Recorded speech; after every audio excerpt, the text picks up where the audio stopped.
Football is back, ladies and gentlemen, which now means it's time to get your team's football shirt.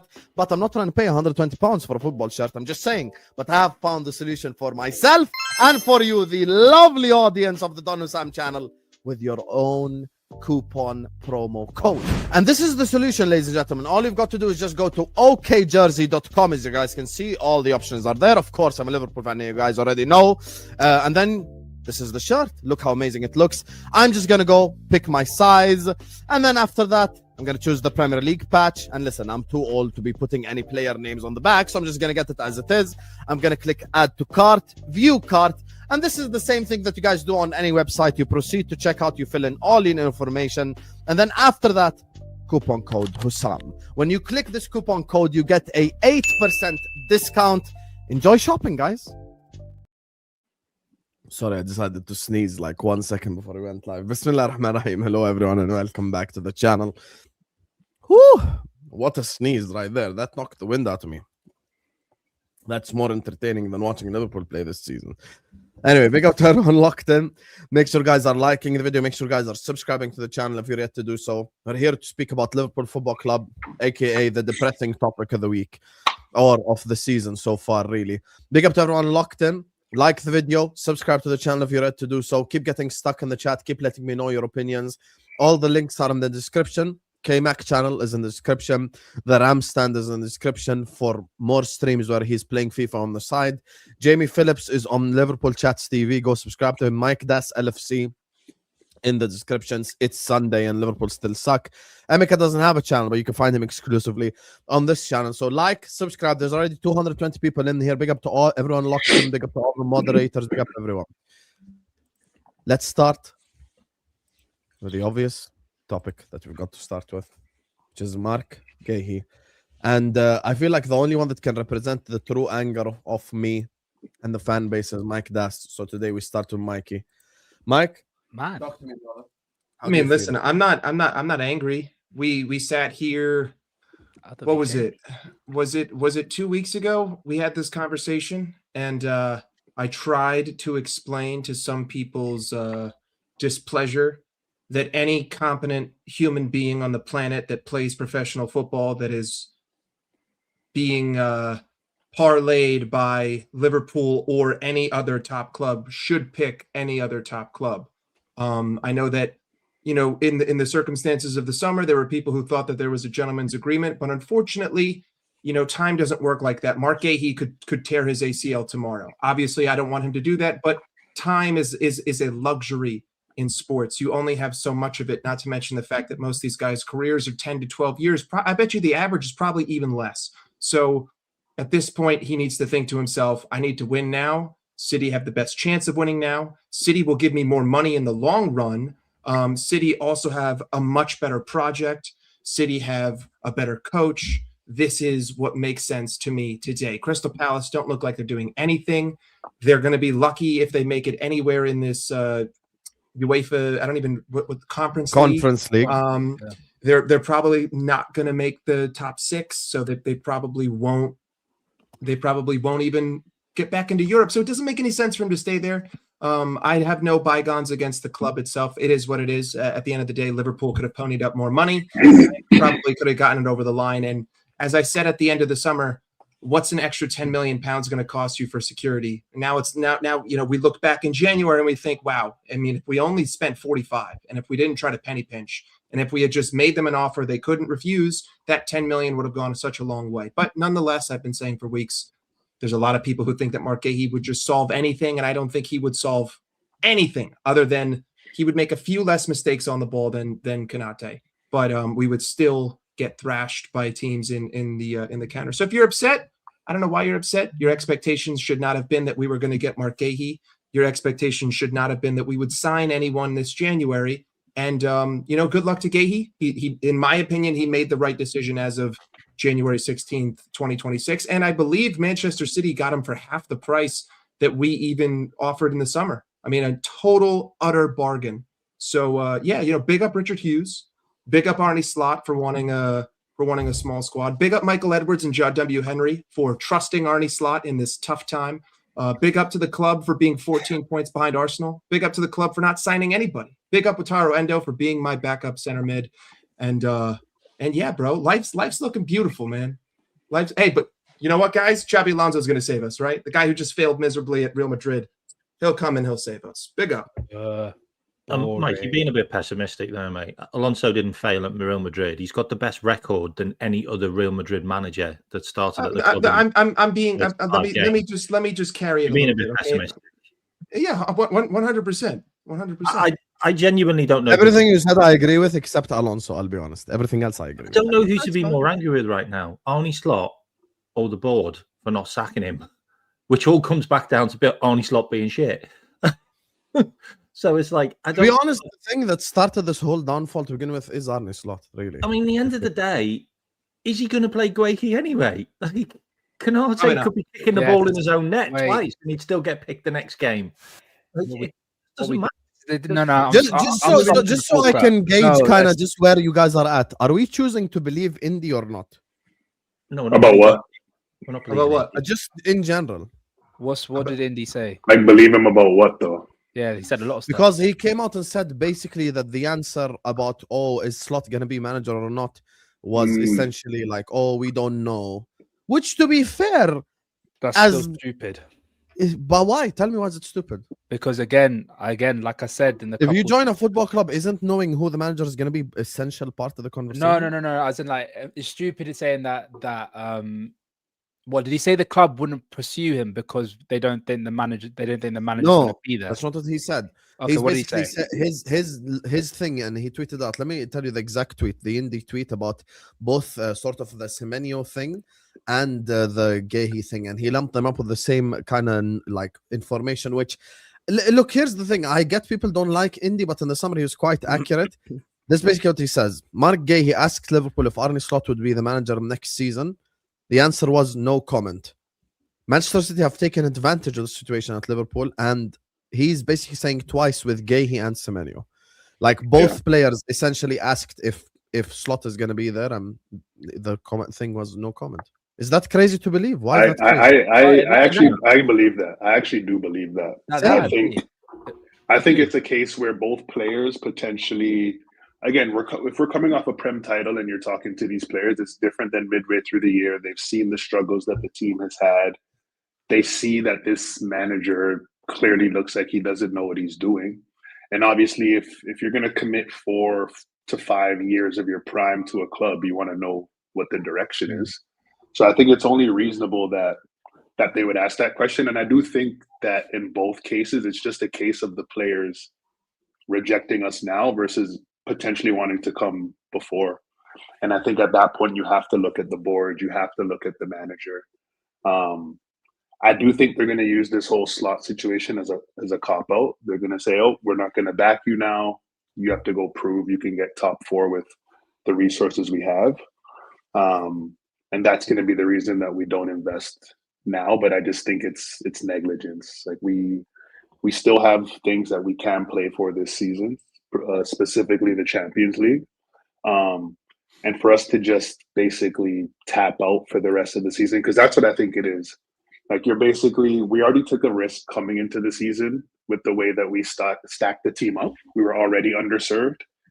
To do it now with the injuries we have in the back line is just it's negligence, and it's just going to lead to more excuses in the future, which is my main concern. Is because if we get to the summer and God forbid we don't get top 4, that's going to be an excuse not to spend. That's going to set the project back another 1, 2, 3 years. How I look at the Guehi thing now is I'm not specifically mad about him not coming. I'm just more mad if we don't get anybody. I think they have to figure out who the targets were for this window and next, and one of them has to be brought forward. We all thought it would be Guehi because he essentially signed on deadline day before the plug was pulled. Okay, the price has gone up. I don't generally I don't blame them for not ponying up $300K a week for him. I don't think he's worth that. So you know what? Fine. The real mistake was not signing him on deadline day, pushing it to the end. But the issue now is you knew that was a risk. It's come to fruition. City has gazumped us. Who's next? And I think that's the focus now. They have gazumped us. We just haven't gone in. Like, no, they gazumped us. They And they gazumped us because fully- we don't want to offer the 300K. wages they were We don't wanna offering. We offer were that. never. Can gonna I offer convince that. everyone look, on this 300 grand look. a week thing? Can I legitimately convince everyone on this whole 300 grand a week thing? I'm gonna convince you just purely logically, yeah. How much do you think Nico Schlotterbeck is gonna cost in the summer? We've been linked with now? 50 million. 60. How much wages is Premium. Nico Schlotterbeck gonna be on? He'll get 200. 200. No, he'll get 108, 180, less than 200 probably. Yeah. Yeah, I think I it was have no 200. problem with that. I agree with you. 180K a week. So what difference does it make?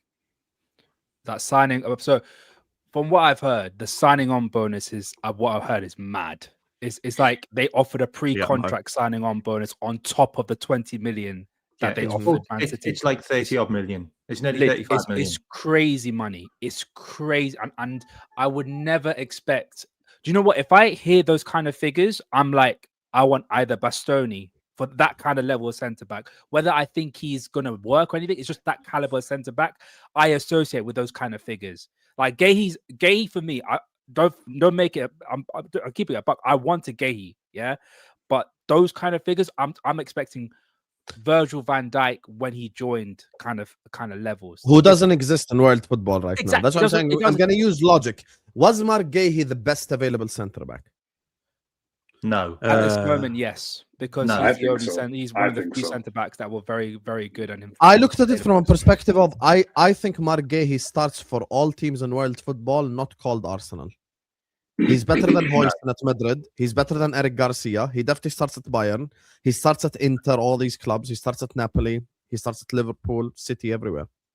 No. He's the best available centre back. I think he does. And the other thing yeah. that goes against us with this argument is Ben Jacobs is reporting it's 200 grand a week. So I don't know who to believe because Alex Crook is saying 300.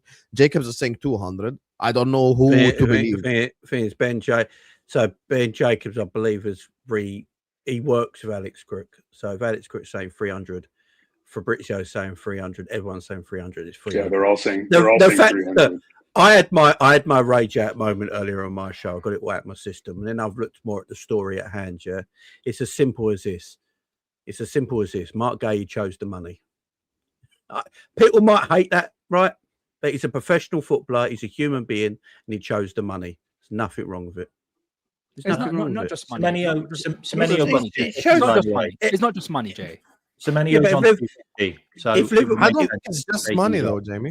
If Liverpool offered the same money, he'd be a Liverpool player. It's as simple as that. So Liverpool will not go off for the money. Liverpool, if the rumours are true, again, this could be all rumours. He could be on 150 grand a week, and everyone looks stupid.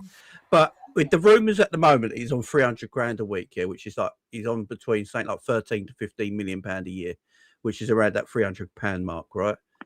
If he's on that a week, I don't actually blame Liverpool for not trying to get him if that's the case, because I like Marc Guehi. I think Marc Guehi is a very, very good footballer. 300 grand a week is world-class territory for me. And I don't blame Liverpool not doing that because Marc Guehi is a young centre-back as well. You got to think about the next contract after that and what he goes up in wages after that as well. So, you're looking at Virgil money. For Marc Guehi, it may be the years to come, and he's not going to be anywhere near the quality of Virgil. Yeah. So, is that financially worth it? Is there other footballers out there that are other centre backs out there that are equally as good as a footballer and defender as Marc Guehi, but you can get on a better contract and a better deal for your football club? And now that's up to Richard Hughes and his team to do. They can't leave us fumbling in the bush. They have to now go and get the right play. If Schlotterbeck is available right in the summer, and they feel like they get Schlotterbeck on a good deal, on a good contract that's less than Marc Guehi, and a lot of people will say we got the better centre back out the two. So okay, let me ask you a question. You said that same money he would choose Liverpool. Tell me why. I think he would, because if we acted before City, if we're acting at the same time as City, you might think about having a debate between the two. But if we acted first on January the 1st at midnight, and we reacted and went, bang, what do you want? I think he'd be a Liverpool player, if that makes sense. Because we waited so long and Man City got themselves in the frame, I don't blame him for looking at Manchester City. Look, got Pep Guardiola there, right? Got Pep Guardiola on the slot. Yeah? What are we doing? No, can I That's my point. I think if we came in for him, given the circumstances which you pointed out, which I agree with, probably he would still choose City, in my opinion. Can I just mention something on the Guehi thing that like we're just really not focusing on? I know we're talking about this player and this and that. He doesn't fit a Liverpool system right now under Slot. He just doesn't. Like he does. He hasn't played with two at the back. He doesn't play with two at the back. He plays with three at the back. He's a player that's not very good in open spaces. He'd have to play a lot at Liverpool, one-on-one. He doesn't play like that. Like, he's also got wing backs with him all the time. Like, we don't have that right now at Liverpool. I don't even know what we have right now because our wing backs are in frigging midfield or up front most of the game. So he doesn't actually fit a Liverpool system, which I can totally understand why we would have got him in pre-season, because we would have played him in pre-season. He would have looked better than Canate, potentially. You don't know. He might not have. And then he would have then pushed himself into the team. But to chuck him in the deep end into a Liverpool system that he's not played before, look, and he's also not that good in the air, by the way, and Liverpool need really good players in the air because Arnie's turned around and told every club, just keep on pumping a long ball and set pieces because that's our Achilles heel. And that's Marc has rattled K-Mac. He brings it up every week. But the case is, he wouldn't have fucking played. Like, Arnie would not. He would have played. He would have played. If the manager, this is one of the things the manager wanted. He would have played. I'll be real. He would have. He definitely would have played. He would have played. 100% would have played. The board originally weren't looking at Guehi as much, but then when Arne Slot name dropped him and said he wanted him as a centre back, that's then when the board was like, okay, fine, we'll go and get what you want. Because obviously the credit in the bank of him winning the league title at the time, we trusted his judgment. I'm on the same boat. Like, again, I think Guehi's a terrific centre back, but the stuff that I'm hearing with the wages, and it's not just one article, it's several articles, several journalists, several people have talked about this.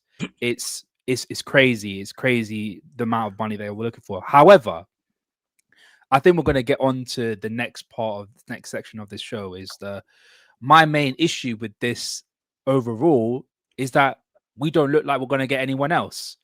And we're sitting there with two centre backs. We don't have to get into it next section. You can speak about it now if you want. No problem. I meant segueing to the next section. Go ahead. Yeah. How is it that we're going into the back part of this season with two centre backs, and one of the centre backs is known to be injury prone? The other centre back is 34 years old.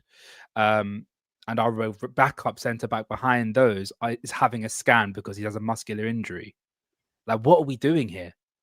And that's why I agree with what Emeka's saying, because Emeka cooked on the point. By the way, guys, we got 700 people who aren't even like 200 likes yet. Have some shame and like the video. Big up to MCFC who says the more my team spend equal more Hussam tears. Love it. I'm not crying. I'm at acceptance. Shout out Jerry James. I'm already depressed. We're beyond like crying and Jamie said he had his rant earlier. I just want to cry. I just want like I'll be honest with you guys. I'm watching so much different shit now. I'm enjoying other things in life. I went out. Wallahi, I went out. Ask Mo. Like, I literally was like, yo, before I stream, I'm gonna go out and run errands. I'm doing random shit.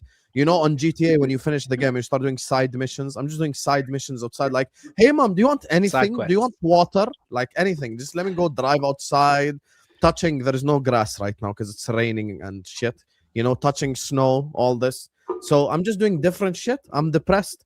And the thing about what Emeka's saying is, which is absolutely true, which is why should I care? They're already giving up on this season then. That's basically what you're telling me. In essence, because there's two indicators here. You're basically saying you're not going to trust Slot with more money, fairs, but why is he still here then? Why? So let me just say the two things, and then I'm going to go back on mute. The two things. Number one, you're saying I won't trust Slot with any more money. Great. Fantastic. We all agree with you. But why is he still here? And the second thing is you're indirectly telling me, guys, I have no expectation on this season. We're so dead that it's basically done. We don't have belief as Liverpool Football Club that with this manager, we're going to win the Champions League.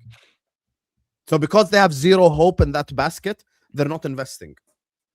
Which I think is actually makes no sense, because if there's one thing we've proved this season is that we can up it for the big game, which is why I actually walked away with some positives from the Arsenal game, because I was taking that into the next half of the season and saying, if we can perform like that away, Arsenal, numerous injuries, or at least numerous attacking injuries, and we didn't create a lot of chances, but we had, I would say, the better moments in that game. That can directly be transferable into the Champions League for the rest of the season. So to not equip the team with just the basics to maintain our level, which would be at least one defender, they're tapping out on the season to me. Again, there's still 14 days or 15 days. Do the rest of the panel as well feel like me and Emeka, like that they're tapping out? I think differently. I think differently. I said this on my channel earlier. We got a bit of an argument about it in the comments and all that. I don't think it matters who the manager is of Liverpool Football Club, because they're not a manager, they're a head coach. The sporting director buys players for the team, not the coach. I said this: Wirtz, Ekitike, Isaac, all them players will come in, even if Slot weren't the coach this summer. Thanks. You know, it doesn't matter who the head coach is, because he's a head coach, not a manager. You know, Michael Edwards and Richard Hughes buy and sell the players, and they buy and sell the players for Liverpool Football Club, and then they get the players. And the reason I had this argument today about it as well, and I'll say it here, if Arne Slot had interest in the players that he was buying, right, he plays with an inverted left back. If Arne Slot was interested, if it was up to Arne Slot who would be his left back, would Arne Slot buy Kirkes? He would have bought Hato. Because he plays the inverted left back. Yeah, he inverts his right back at times. He's taken how long to work out where Wirtz plays?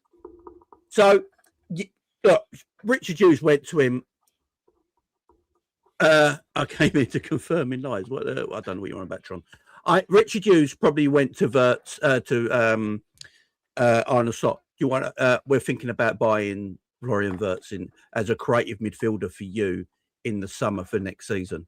He's not going to say no. Florian Wirtz. We need strikers, because unfortunately one passed away and one of them shit, right?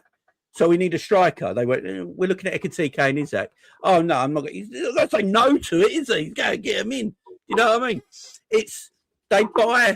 They buy the players for whoever the manager is. So even this January, if they'll go sack Slot, if they're buying players, then you know it's for the next manager that comes in anyway. It's not, you know, the players get the longer contract than the manager. Simple as that. Yeah, I think we have to stop getting into this mindset of oh, sorry, Tron. Big up, mate. Big up, Tron. Clubs. We need to stop getting into the mindset of clubs buying players for managers. Because at the end of the day, like Jamie said, players will outlive what managers do. However long managers stay. At the end of the day, when you buy players, you think of it as a business model. You're buying it to produce more value to your asset, which is Liverpool Football Club. These players are seen as assets to Liverpool. And like Jamie said, when we went out and bought all these players, I think the main thing that the club did was whether they fit what they think the club needed. And they got obviously advice from the manager being like, look, we have all these players available. We've spoken to them. What do you think about them? Because I would think about this player. And obviously he had his input. And that's where I kind of disagree with the whole, if Guehi's not good enough, or we should not be going out for Guehi, because at the end of the day, regardless of who the manager is, whether Slot wanted him, whether the club wanted him, or anything like that, Guehi's there to be a Liverpool player, not to be a player for Arne Slot. It's like how we signed all these other players, like the summer where we went out and signed McAllister, Szoboszlai, Gravenberch, and Endo. Those Klopp wasn't thinking about just the here and now, because if it was the here and now, he would have got players right in the peak of their power, peaking their powers at the prime ages. No, we went out and got players who were 22, 24, and 23, I think, respectively. So we need to stop thinking of this mindset of what it won't fit the manager. The manager why is may everyone not in do the well fan with it. base conspiracizing? Africa Cat, I don't want to crash out on you, but why the fuck would Palace not sell to us? Like, for what? Is this like, are they our local rivals or are they our national rival or our European rival or anything? Like, why the fuck would Palace not want to sell to Liverpool? I'll Like, tell you what have what we done Palace to is. Palace? I'll tell you what Palace is, We Hassan. literally have zero bad blood with Palace. Don't do extra conspiracy. I'll tell you what Palace is. Palace is a mess. Flip it the other way though, Ram. Maybe it was the fact that look, Arnie wanted Guehi at the start of the window. Yeah, Arnie wants Guehi now. The club doesn't. That's why we haven't signed him. They've got other targets. Is it because of quality? Or I don't think that's the case. Maybe they don't want to give Arnie the guys. Because remember, the one thing, and we have to remember, the one thing we were notorious about doing was giving mega deal contracts to people. I think Gini Wijnaldum. How much was Gini Wijnaldum on when we said we didn't want to renew his contract? That was the old Liverpool, though, Ram. But Hassan, it's still, you're missing the point. It wasn't because we didn't want to give him the money. It was because I think as soon as we spent 450 million, we changed. Like, here's the thing: people Hassan, want we're not Liverpool going to give to 300k to a defender, Hassan. Brother, we gave 295,000 pounds a week to Cody Gakpo. Respect yourself. It's an attacker. It's different. 250 as well. 250, but it's more. It's 285, which is still crazy. He shouldn't be 250 grand a week for Cody Gakpo. It's still crazy. It doesn't make it any better. 250 doesn't make it any better. It's still too much. So exactly. My thing is, like, he's the best, and he's homegrown too, so he was the best available option. So any other player that you look at, financial wise, if we're just talking mathematics and accountancy here, financial wise would have cost more anyway. Like, Schlotterbeck going to cost more. In the club will pay £20 million on a signing on fee, bro. It's about Hussam, it's not going to cost more. Schlotterbeck won't cost more. It could even be more. Look, I totally get what you're saying, but there's also the element of what Rams just said. It makes a lot of sense. It's like if the head coach is the head coach and the club are buying players for the club, then this does make a lot. Sorry, Jamie said this as well. It does make a lot of sense why we haven't signed Guehi. But then I don't understand the Semenyo one, because Slot vetoed Semenyo. So it's like, I don't believe that. I don't work out what's going on with our club right now. Like, are we backing Slot? Are we not backing Slot? Are we listening to Slot? Are we not listening to Slot? Like, if we just suddenly go and sign Ordonez now, the Ecuadorian, I'm sat there going, that makes a lot of sense from the club, because that is the kind of player that the club would go for. Like, that is kind of the age range. That's kind of where he's at that level. Like, he's 22. He's going on 23. Like, Gay's like 25, going on 26. Semenyo's 26, going on 27. You know what I mean? So I just think Slot's gone. I really do. And I just think they're not going to give him I agree with you. I think this shows that Slot is gone. Gone. I agree with this. I wonder. From that perspective, I think K-Mac is spot on, because if you're telling me right now, and this relates to Emeka's point, if you're telling me right now, and I'll bring this to Mike, do you think this is a sign, basically, that Slot is not going to continue past this summer? I think they're going to use that as an excuse. I don't think it necessarily means that. I just think they don't want to, like, specific to Guehi, I don't think they wanted to pay whatever, if the 300K is to be believed, because I'm seeing people saying Ornstein confirmed 200K. I just read the article he posted. He doesn't say the salary anywhere in that article, so I don't know where Ornstein would have confirmed that.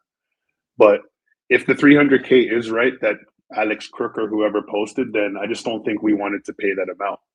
And in Semenyo's case, I just think he rejected us. I think he said, at this current point, it makes more sense for me to go to City and compete for a title than come to Liverpool. And I think there's probably a bit of that too with Guehi, where we can say that our sporting directors aren't buying players for the manager, but that doesn't mean the players don't care who the manager is going to be. So they can ask you, okay, what's the plan with the manager? Because they're not going to be convinced from what they've seen from Slot this year. Which is why my eyes are just on Michael Edwards and Hughes now. Like, everything's not making sense. The summer's not making sense. The January's not making sense. They have to make it make sense. And I think as fans, it's one thing for us to say, okay, it's a transition year. We've had a lot of stuff that happened. The Diogo Jota death, there's like a cloud over the season. But my thing as a fan is for us to go from winning the title to having this transition season. What I can accept is us going into next year. Season. I'm sorry, that just rattles me differently. No, it rattles me too. I don't agree with that. Who the fuck transitions with 450 million pounds? That's what people are saying, right? That's what they're trying to say, Hussein. That's what they're trying to say. I don't agree with that. But my thing is, by the start of next year, we need to be one of the favorites to win all the major trophies. That's the only way this process that they've started makes sense. The gaps that they left coming into the season now, the gaps that it looks like they're going to leave again after January. Whatever we do now from here on out, like when the start of next season happens, we need to be one of the favorites to win all the major trophies, or else none of this makes sense at all, in my opinion. It's a sad thing, though. It's a sad thing. Sadder than this, Jamie. Yeah, because we're probably going to lose Kanate in the summer. We're probably going to lose Joe Gomez in the summer, and Virgil has one more year, which means we have to buy a brand new centre-back partnership and bed them in. Yeah. True. While we're trying to win things, you know how difficult that is.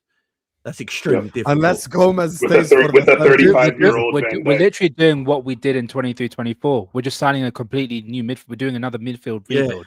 Exactly. At the back. Yeah. And we went on. And look how that season went on and won the league with that, by the way. So but K-Mac, and the 23-24 season, we played McAllister at DM. We played Mac at DM. That was how bad. If Darwin Núñez wasn't such a see you next Tuesday, and Diaz was ass that year, and Gakpo, we would want. Bro, what Salah did last year, he did the year before that too. But the forwards were just missing the chances. Don't deny it. It's also. You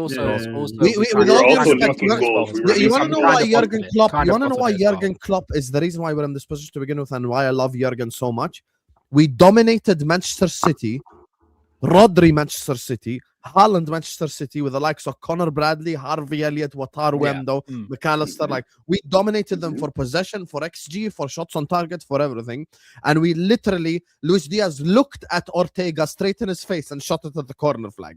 So, like, let's not change the facts. Like, no, but we did bottom. K-Mac is right from the perspective of we could have won the league that year. I think we low-key kind of. No, we didn't. So, Hussam, we were top of the league when City came to our ground. Yeah.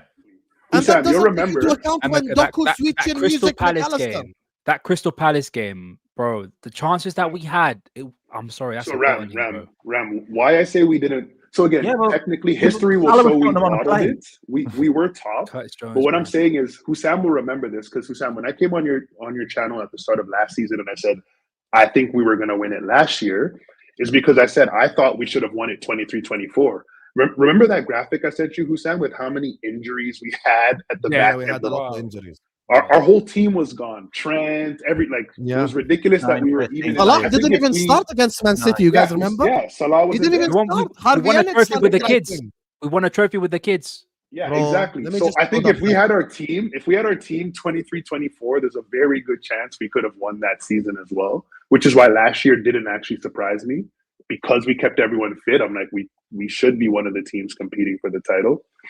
So that's why I don't personally think we modeled that season, but I understand what you're saying, though. Yeah. I will say on the Semenyo thing, sorry, Cam, I just want to quickly say, I'm hypothesizing again, but I can imagine the conversation Richard Hughes had with Semenyo, and Semenyo was like to Richard Hughes, "Oh, what's my game time going to be like?" And when Richard Hughes went off the phone with Arne Slot being like, "I'm not going to play him." And one thing that we know about Liverpool, we're very transparent with both players and clubs. I can imagine. I don't want to interrupt you, Ram, but can I just read that lineup, please? Watch this, yeah? This is why no one can ever disrespect Jurgen Klopp when I'm on a panel show with them. Ever. Watch this, yeah? Kelleher, Bradley, Kwanzaa, Van Dijk, Gomez, Szoboszlai, Endo, McAllister, Harvey Elliott, Darwin Núñez, Luis Diaz. Now, wait. Listen to the City lineup, yeah? Ederson, Walker, Akanji, John Stones, Ake, KDB, Bernardo Silva, Phil Foden, Rodri, Alvarez, Haaland. What's this, yeah? That's their full team. Liverpool had more shots, more possession, more corners, more XG, more big chances.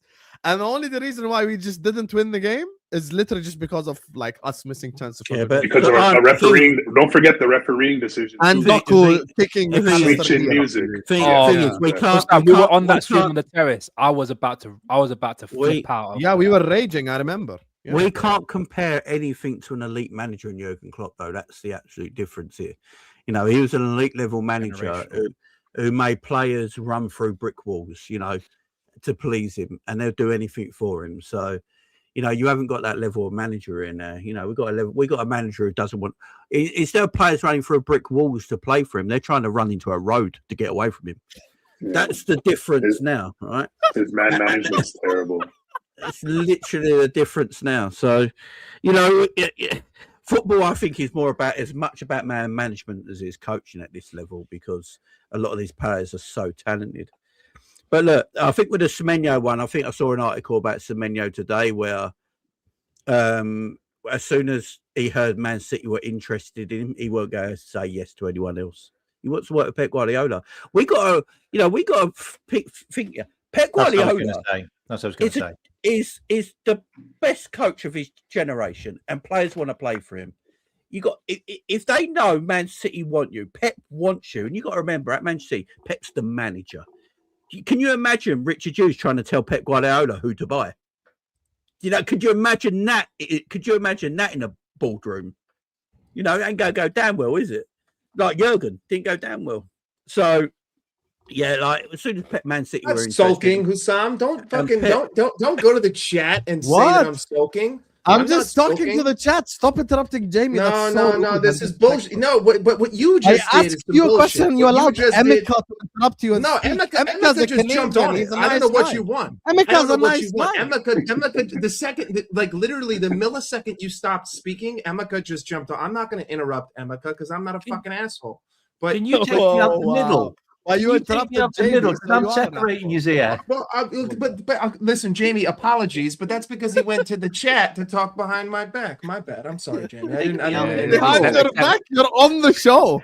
Except Mike can see. Mike can literally hear across the room what you're talking about. You know what? The one thing I will say, though, that Liverpool, even under the Klopp era, always had squad issues, because he's an elite level manager, he hid them issues.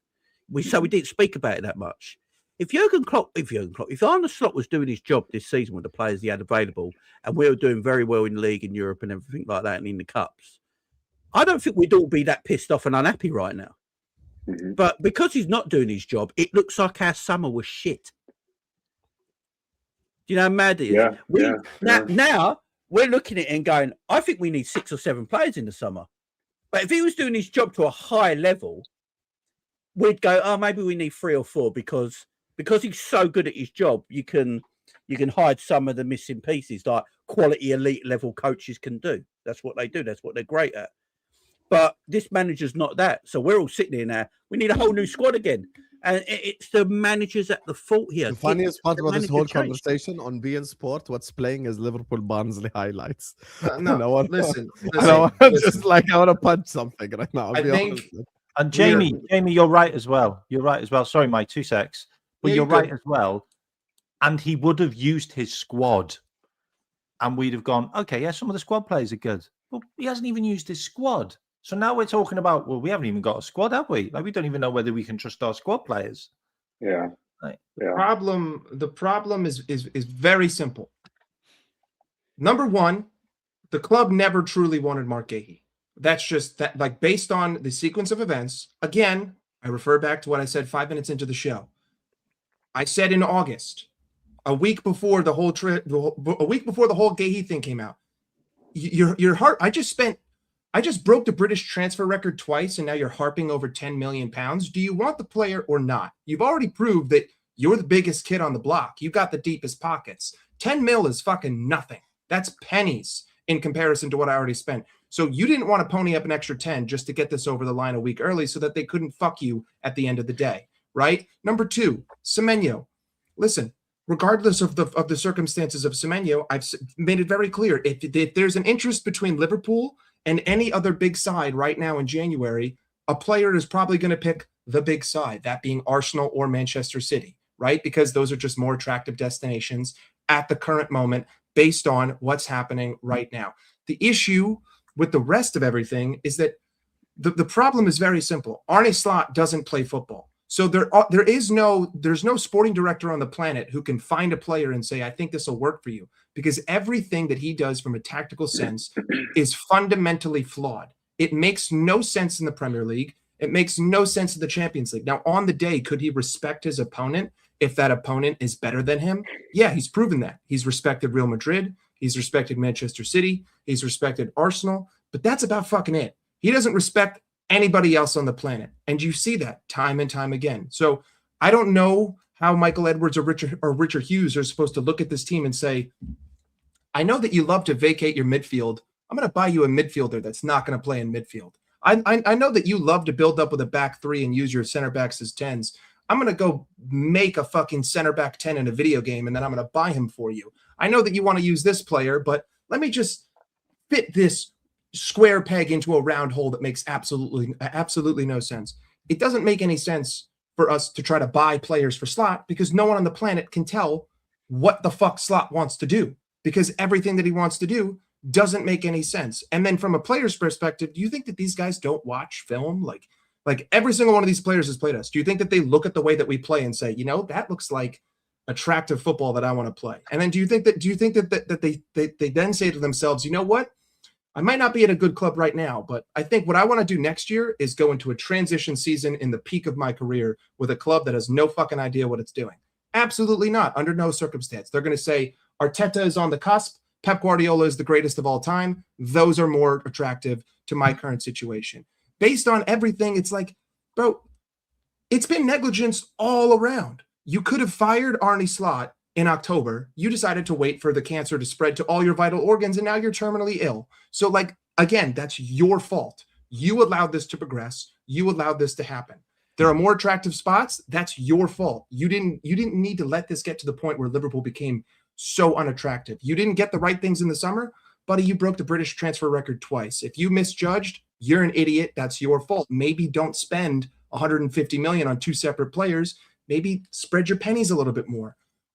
At the end of the day, we're in a situation right now where there is no solution, right? I don't think even if we got Guehi and we got Semenyo, I don't think that would have solved anything. I don't think that makes you magically win the Premier League, because that's not happening. I don't think that it magically makes you win the Champions League, because that's a hell of a long shot at this point. I don't think it solves the difficulties that we're going to have against fucking Burnley tomorrow, because make no mistake, Burnley is not going to be an easy game. It's not going to make Wolves a better game. It's not going to make Leeds a better game.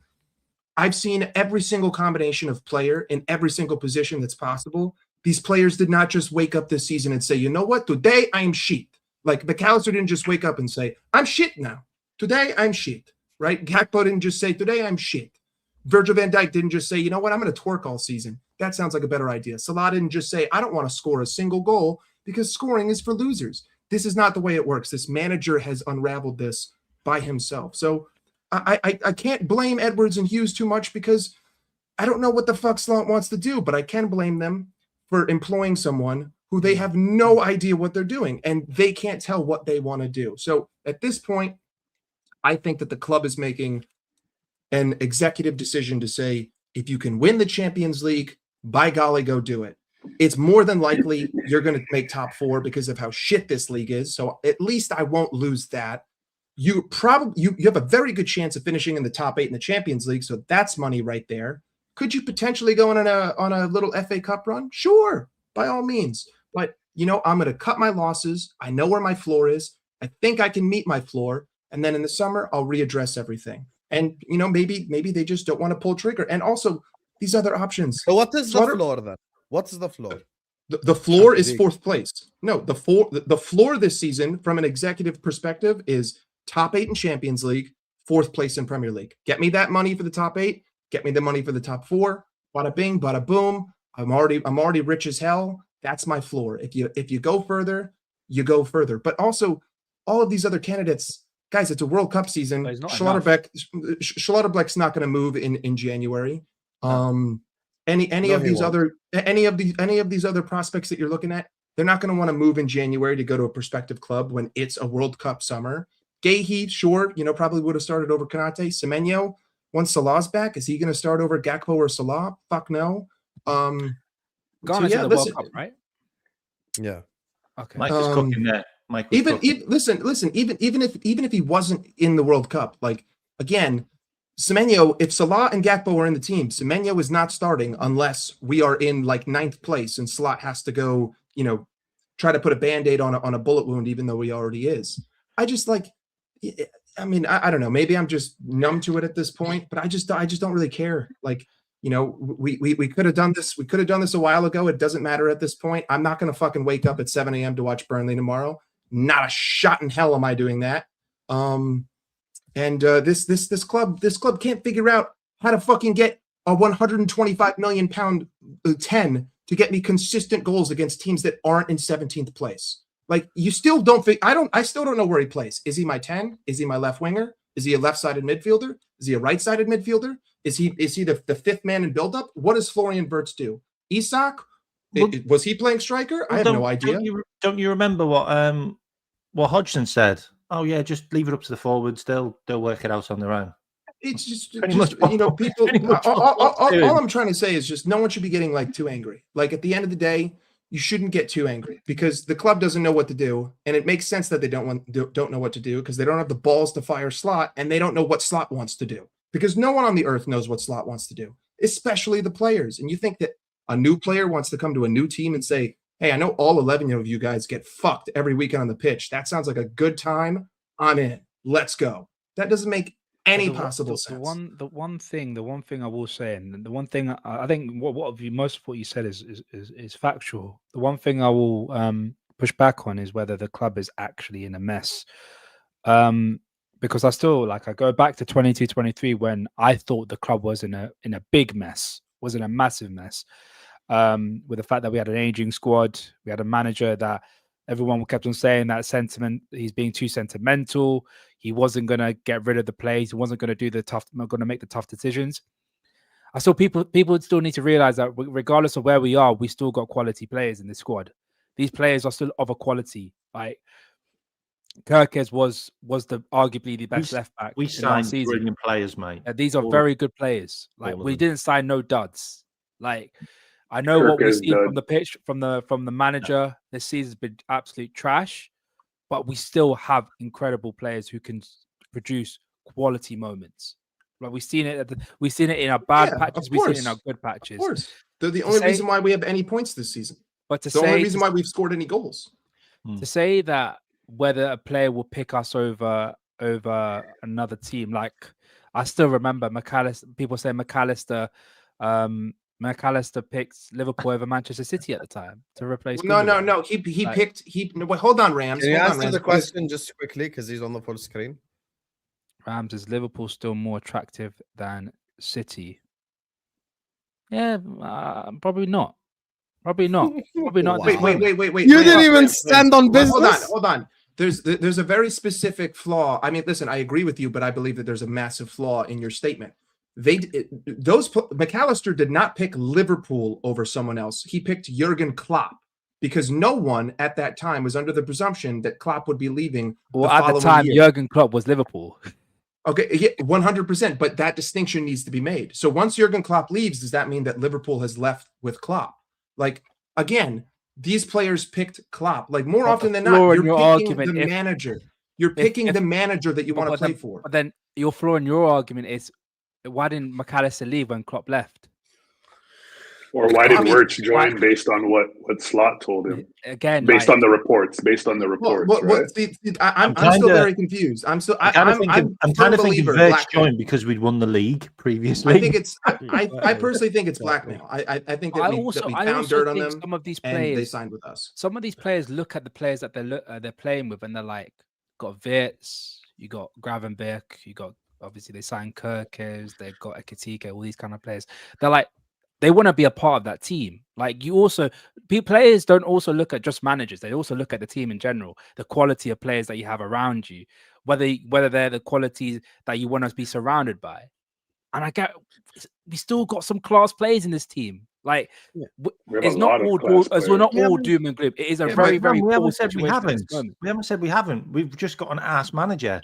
That's the manager. City also has class players. Arsenal also has class players, and they have better managers. So, like, again, on paper right now, I mean, dude, when City are playing football, they look unbelievable. Turkey looks like the steal of the season. Okay, that's fantastic. That's always been the case. And guess what? Even they're with getting the Ruben job Diaz done and still. Guardiola. You know, I would pay good money to just be in that room for 5 minutes. As do I.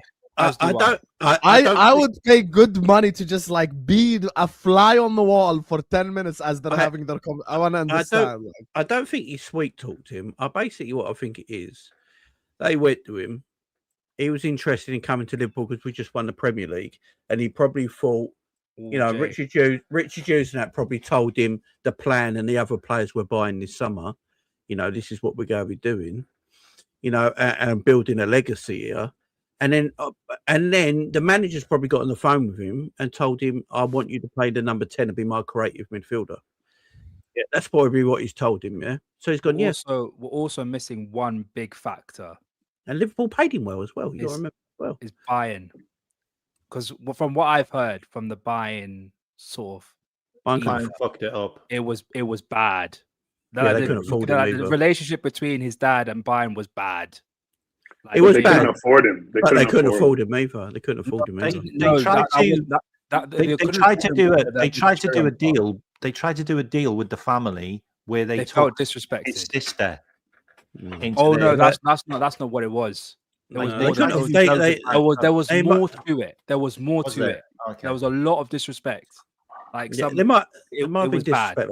They couldn't afford him either at the same time. There's so much going on. Because you got to remember Bayern Munich's wage issue. Remember, they had to bring in Max Erbel to get rid of the wages at Bayern Munich because their wage bill was too high.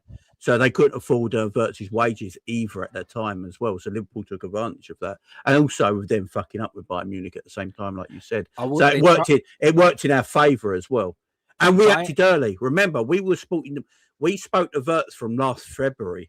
It was a long time that it came out in the articles that we've been speaking to him for a long time. So Liverpool did a lot of groundwork on Wirtz, and once they realised Bayern Munich fucked it up, Liverpool pounced, and they pounced quicker than everyone else and got their player. Bayern tried to do what they normally did, and it backfired badly on them. If it was where everything that they did normally worked out, he would have been at Bayern. But what they did from, funny enough, from February onwards, basically telling the whole German population that Wirtz is going to be a Bayern Munich player. Because I saw the same thing. I saw the articles. I saw Tom Bischoff is there. They're going to sign Florian Wirtz. Everything's done. I was like, okay, cool. Wirtz is going to Bayern. Only until when Uli Hoeneß came out and said, you guys don't know what the hell you're talking about. He actually went to Liverpool, not Manchester City. That's when I was like, oh, things may be a bit wasn't juicy. Supposed to come out that either. Yeah, that's things. I think people need to remember. It's not only the sweet talking that apparently Slot did, it's also the mess up that Bayern did that allowed us to have Florian Wirtz. I think that was a factor, but I think the bigger factor as well was just. Sorry, two seconds. I also want to mention three things as well, which we're not talking about. Is Liverpool tried to sign Wirtz when he was 17 with Michael Edwards. Liverpool tried to sign Frimpong when he was 16 with Michael Edwards. And Liverpool also tried to sign Isaac when he was 17 with Michael Edwards. Previous relationships, they just rekindled them. Is he just going back to what he knows? I think it was a football decision as well. Hey, Mac, are we saying this summer it's going to be Bruno Guimaraes to solve our midfield problem? I hope it's Sandro Tonali, bro. Maybe. Hussam, how are we good? The amount of crap we gave to Newcastle last summer. I just want to say something. Me and Jamie and K-Mac do consistent content on our channels like from last summer.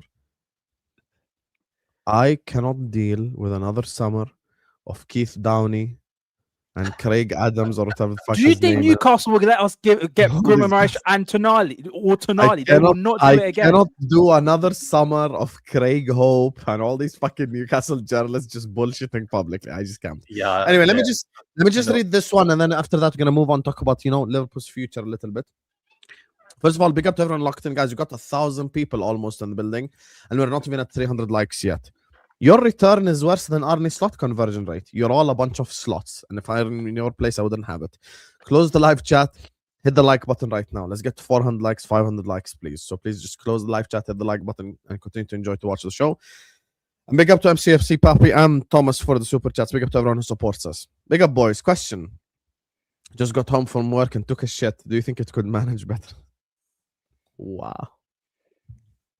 Shit tactics. Shit tactics. Wow. Wow. That's a visual I didn't need right there, but thank you, Thomas. Was it inverted?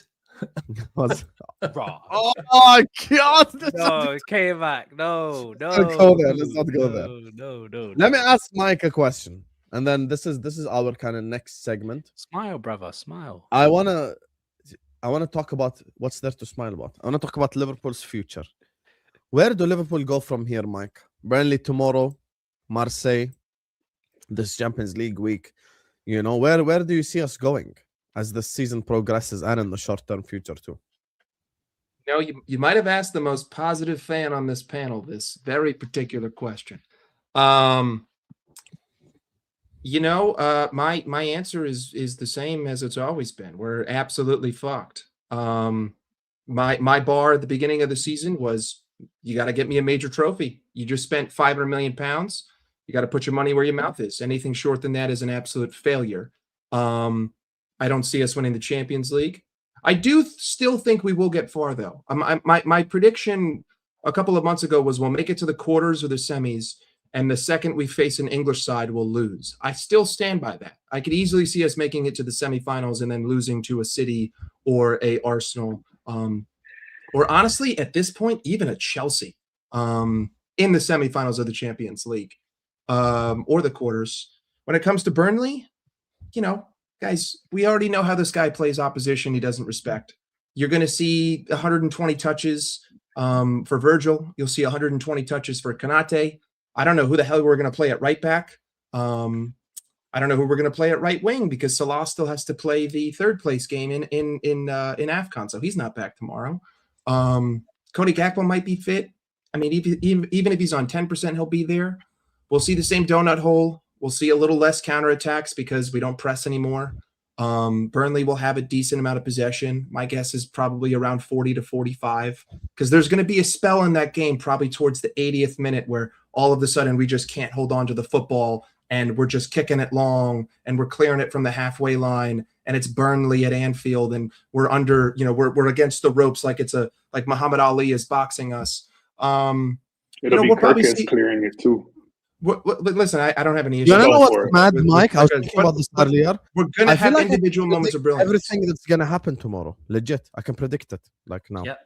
Yeah. Because it's been on repeat. Like it's been on repeat. The only curveball is, we get an outstanding performance from Wirtz and Ekitike, and by themselves as a link, they create 2 or 3 goals. Like that. The only the unpredictability here is that, like Ram said, I believe in the quality of the players. I don't have any issue with any of our players. I have, a little bit with some of the squad players, but in terms of the starting 11, I think we're good enough to beat anybody if we're coached well.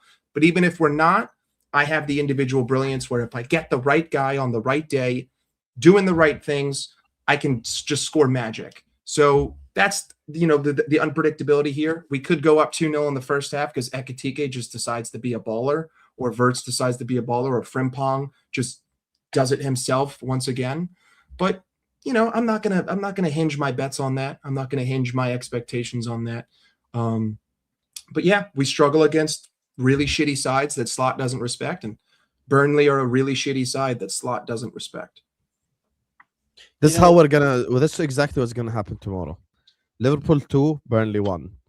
First goal is gonna be scored by Frimpong getting past the fullback with a space and crossing it in, and someone heading it in the back of the net.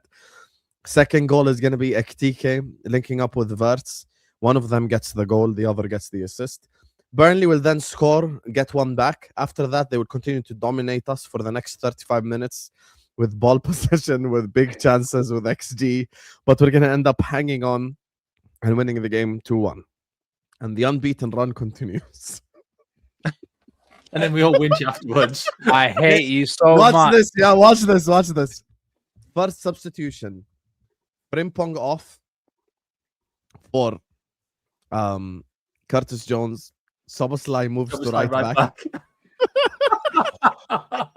Brother, please. 87th minute, Ekitike off for Chiesa up top. No. You already got it wrong because Curtis Jones is going to start at right back, and Frimpong is going to start at right wing, and Szoboszlai is going to start in midfield. And Curtis Jones and Szoboszlai aren't going to come off the pitch. He's going to sub off Frimpong when it's 1-1, and he needs to bring on another attacker, and he'll bring on Federico Chiesa. I also want to mention that McAllister wasn't in training today. Oh, but that's good. No, Curtis Jones. That's good. But I don't care about that. That's another on. I think we win comfortably. To be honest, I'm going to play devil's advocate here. Right, people in the chat. Remember, I said devil's advocate. Right. I actually think Slot's turned it around, and I don't think we'll lose many games from now till the end of the season. If hardly any. Also, if you look at the last few weeks, Richard Hughes' players have been our best players for Liverpool. Yeah. So the signings are starting to work, which, I know, Ekitike's working well. Wirtz is starting to work. Kirkes on the left is starting to work. Frimpong's playing well. His players are the ones he's bought have been our best players in the last few weeks. And you could argue this that he has turned it round a little bit, yeah. How? I don't like the unbeaten run for. I don't like the unbeaten run for the fact that it's boring and it's not exciting, right? I don't like I hate the undefeated context of the undefeated run. I think he's worked out a way now where we concede less big chances, and less set pieces. He's finally worked it out, right? It's taken to another year. It's another calendar year now. But he has like eventually worked it out how to play this team and not, concede too many chances. What he's got to work out next under this is how to start scoring more goals and being a bit more risky going forward at the same time with not conceding chances. If he can get that right, Liverpool go finish the season off quite well, in my opinion, because the players that Richard Hughes bought are actually all starting to click into gear now and starting to play well. So, and then you got the underlying current of other players that have been playing well all season, like Curtis Jones and Szoboszlai especially. Even Konate's playing well in the last few weeks. I never thought I'd say that. So, we have that factor of things. The other thing is that Slot will just carry on playing this style of boring football till the end of the season. And it doesn't matter what he wins and what he does, he still gets a sack. So I don't see Liverpool changing much from now till summertime, the end of the season. Why do you think Slot has turned it around, though? That's the question I want to ask. I think he has to look. I have to give him some credit for turning it around a little bit and having an unbeaten run. We're playing shit in boring football, don't get me wrong, but I can't, because I'd be an arsehole and a hypocrite and a liar to myself if I slag him off for always losing games of football, but then he actually turns it round to start making us look a little bit more solid, a little bit better, and we're going an undefeated run. I can't then not give him credit for that when I slagged him off before that as well. So I have to give him a little bit of credit for sorting that out.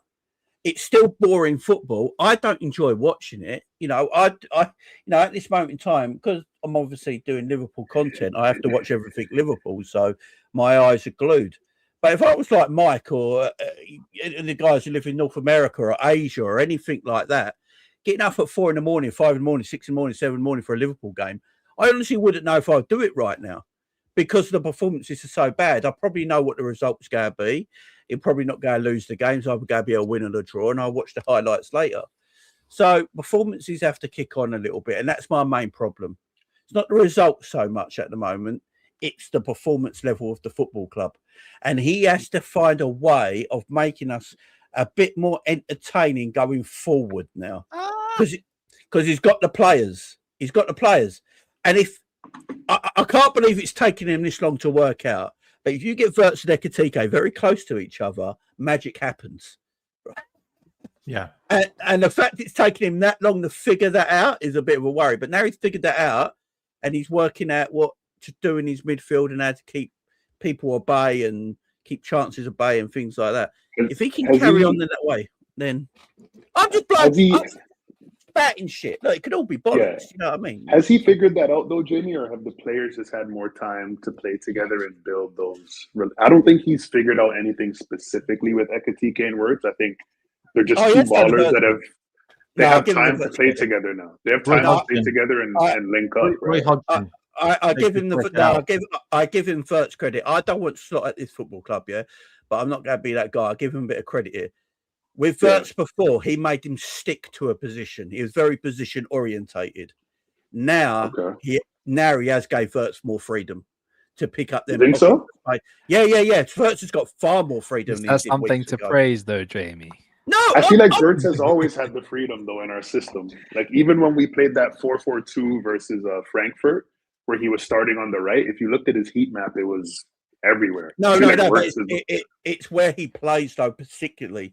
He's staying higher up the pitch now and picking up the pockets in more dangerous spaces than he was before.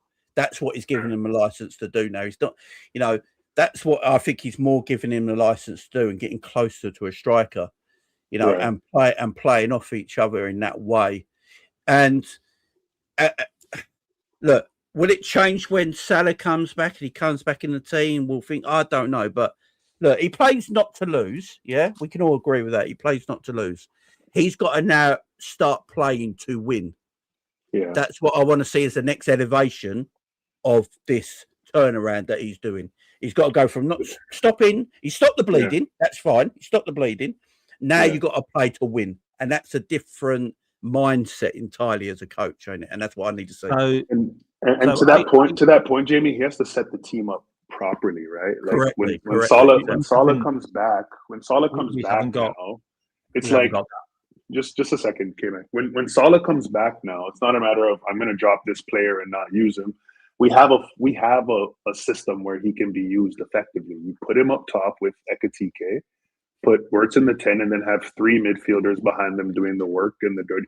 Salah's going to have to work as well, obviously, but putting him more central is giving him a better chance at this stage of his career to be influential for the team. So that's what I'm looking for when Salah comes back. Because obviously we're short of attackers. We've clearly, as you mentioned, found a way to play where we limit the opposition's chances. But if we want to create more, obviously players like Salah will help us in that regard. But to me at least in our system, he can't play that right wing as effectively as he did before without us leaking a million chances. So that's what I'll be looking for. I want to see Salah moved inwards, tweak the system. Let's have those three players linking up in the final third, and then have the workhorses behind them doing all the dirty work. Yeah, I'm with you, man. I'm with you. I'm also with you, but do you think the manager will do that? No. But he kind of did it. He has to look. When he subbed in, he's done it. No. Emeka, he's only done it once. He's only done it once. The Brighton game, right? Arsenal think about Inter. Arsenal. Ram, if we're talking about I'm talking about when Salah played. If we're talking about Salah didn't play versus I think he's in a position now where he has to, because there's no other options really. He's a stubborn jackass, bro. Come on, Hussam, it's one thing to play him, but to play him in a position where you're setting him up and the team for failure, that's where it's an issue, right? You have to set up the team where Salah for his 4-4-2 with him and Ekitike up top together. Yeah, but Sam, he's doing a Don right now. He's doing a wrong and strong. Doesn't solve Mike, anything. nothing solves anything except sack slot. The club are not going to sack him. What can I do? Okay, but I am going live every day on YouTube, and every day someone asks me, would you sack slot? And I say yes. I'd sack him right now, and I'd hire Alonso with immediate effect. We're trying to find solutions. There's nothing I can do. Can I just have a sec? Can I just have a sec? Okay, so I agree with Jamie to a certain extent. I really do. Like Slot has done well in certain games, and he does deserve credit. Like the Inter Milan away game, brilliant. Seriously, brilliant. The Arsenal away game, brilliant. They're games where you do have to kind of shut shop and try and get the win because they are good teams in good form. But this 11-game unbeaten run, like we've drawn against Leeds twice. We've drawn against Sunderland, who just got their asses whooped 3-0. Like we have been shit in games. I'm talking shit. Like, does anybody want to hang the hat on the Barnsley game and say we were brilliant? Like, we're winning games with individuals, and this is something that just can't continue. Like, we had this conversation, loads of us at the start of the season, saying the games were amazing. Like, we were winning 4-3 and 4-2 and 2-1 and all that stuff, and it was all by the seat of your pants games where we'd win in the 80th, 85th minute or 80th minute onwards. This is the same situation where we're beating a team because of a worldie, because of an individual brilliant moment. Like for what we've just got, and for the manager that's been with us for like 2 years, there's no formula, there's no patterns, there's no, well, this is what Liverpool are going to play like. Like, this can't continue. Well, that's why we want him. That's why we want him gone, right? That's why we want him gone. And but now we're just muddling our, and I keep on saying this word muddling because it seems to happen every single game. We're just muddling our way to the end of a game, and Arnie's still in the job, like, because of Ekitike, because of Frimpong, because of Ertz, because of Chiesa. Like, they all of them seem to be contributing to something brilliant on the day that keeps Arnie in the job. And that's what it's like. And that's why I'm so angry with FSG about this situation. Like, this guy should have been gone after losing 9 games in 12. That was it. That was the moment. No, enough. PSV should have been, right, you're not even going to get to the changing room, mate. Like, and the international break's coming in. So we go and get our ducks in a row and get someone else in, or get Steven Gerrard, who's basically in the press room saying, I don't want Arnie Slot sacked, but I'd do any job at Liverpool. Big up Stevie. Like, for me, it just doesn't continue. It just doesn't continue. But it's going to continue. It's going to be That's hurt the again. issue. It's going to continue. That's the issue. We know it's going to continue, at least for now, until they make that decision to fire him. So we can only look at what's changed. And I think the thing is, we're all human. You kind of remember what's like a recent memory, and the previous pains kind of fade away a bit. But I think as bad as it has been these last 11 games, we have to remember we were losing 9 out of 12. We were conceding 3s and 4s. So as shit as what we're watching is now, like, it was worse. Like, the pain we're feeling now watching this boring Liverpool, the pain we were experiencing before this 11-game run was worse. So I think we can give him the credit of figuring out a small tweak to stop us from conceding and stop us from losing. And to his credit, he admitted it himself. He said the performances actually haven't been good enough. I do have to improve that.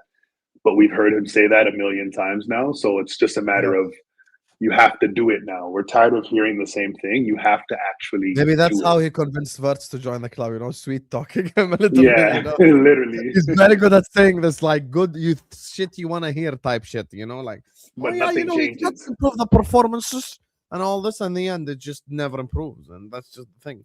Bro, like, Jamie says, like, I think Slot's turned it around. Slot's turned it around is something I'm willing to say when I see consistent performances, even if some of them don't lead to victory. Devil's advocate. If the next 5 games we win 3, draw 1, and lose 1, but we're playing consistently good football, we're creating a high volume of chances, people won't complain as much. I think the football has been so dead. I don't think this is the true Liverpool DNA. I don't think this is what we're about as a football club, to be honest with you. And we're talking about certain teams here, with all due respect. Like, why the fuck are we boring against fucking Barnsley at home? Why are we boring against Wolverhampton Wanderers at home? I don't care whether you believe in XG or not. There is no world in which Wolves are allowed to have more XG than us in the second half at Anfield. No, shit. Wolverhampton Wanderers. That was one of the worst performances I've seen in my life. Against Spurs, they had higher XG than us with 11 men, and then with 10 men, and then with 9 men. Yeah. What are we doing here?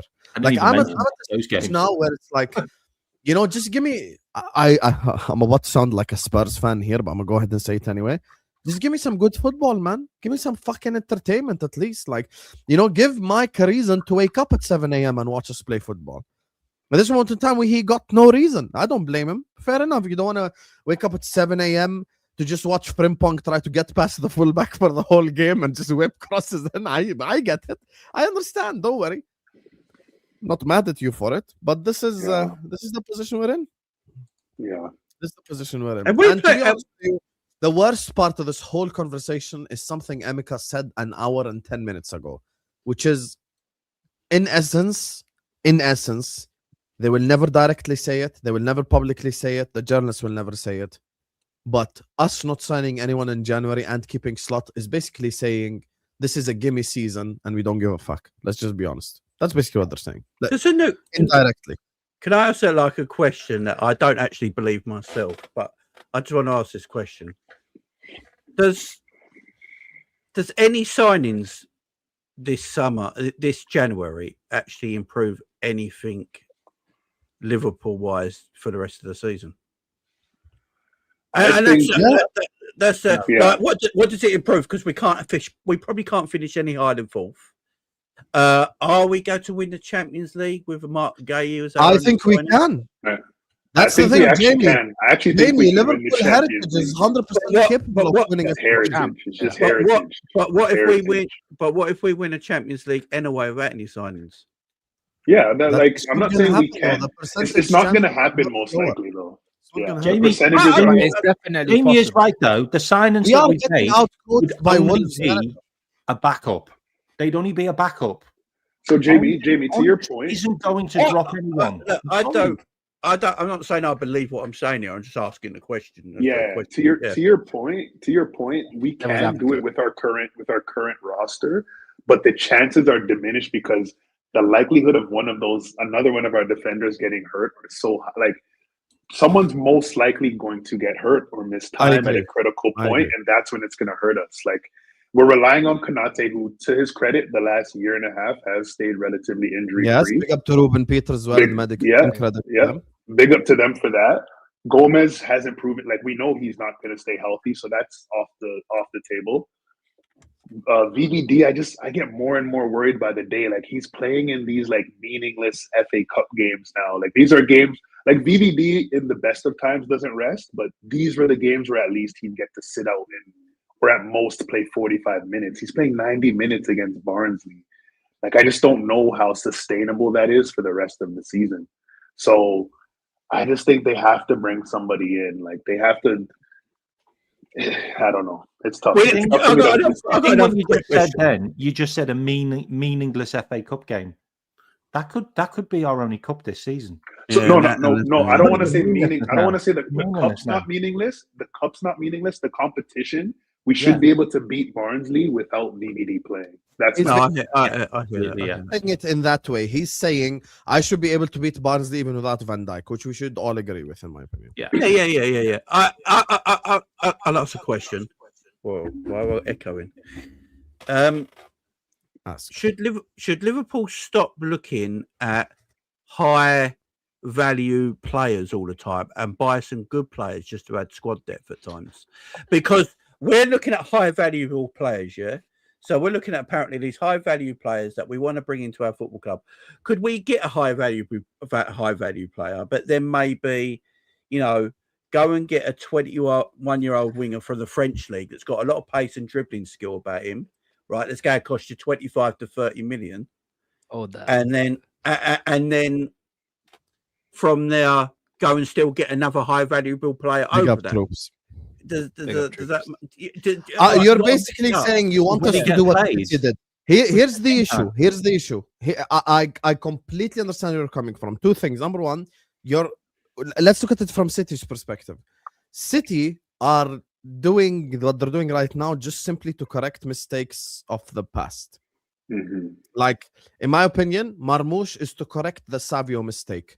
Doku is to correct the Grealish mistake.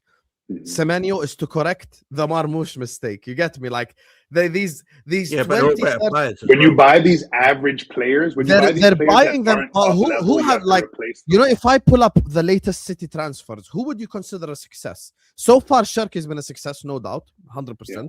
Who else would you say is a success? The new one, the new boys. Reinders has been good. Right. Ryan is a bit underwhelming. No, I would say very underwhelming right now. He's okay. Reinders has been good. It's just everyone overrated Reinders in Italy. That's all it was. Okay, no problem. He's good overall. Yeah, that's a fair point. I would say the goalkeeper. I would say Nico Gonzalez when Rodri's fit doesn't play. I think Savio Kusanov's going to is come an good. afterthought at this moment in time. I think Kusanov's actually going to be a good player. I actually think he's going to be a good player. But it doesn't matter what we think. We're saying right now. Right now. Kusanov, I don't think he's proven. Kusanov right now don't even suit what they're doing. So this is something that Tom pointed out actually. Like, yes, okay, we spent 450 million on 4 or 5 players. City did that on 12, 13 players, but a lot of these are actually them correcting their own mistakes. Here's the difference with Liverpool. We would make the 30 million, 40 million pound mistake and then not correct it. No, I hear that. But I'm just saying Like because we're looking at high value for footballers, yeah. I think it's hard to build a big squad with high value footballers. You've got to have a little bit of a mix in there. Yeah, of course. So if you want two players for each position, yeah, you go and get your high valuable player for the first team position, and then maybe you go and get a Malik Fofana for like 30 million or something. You're still young and learning the game, but then he's your number 2. Yeah, that's he's your number 2. You need your link players. You need your link players. Do you think Liverpool should do that more instead of looking at higher profile footballers constantly, because it's then very hard to build a squad, don't it? I actually think that's what we'll probably do in the summer anyway. Like, you see this whole 400 million thing. I'll be honest with you, Jamie and K-Mac and everyone does consistent content from last summer.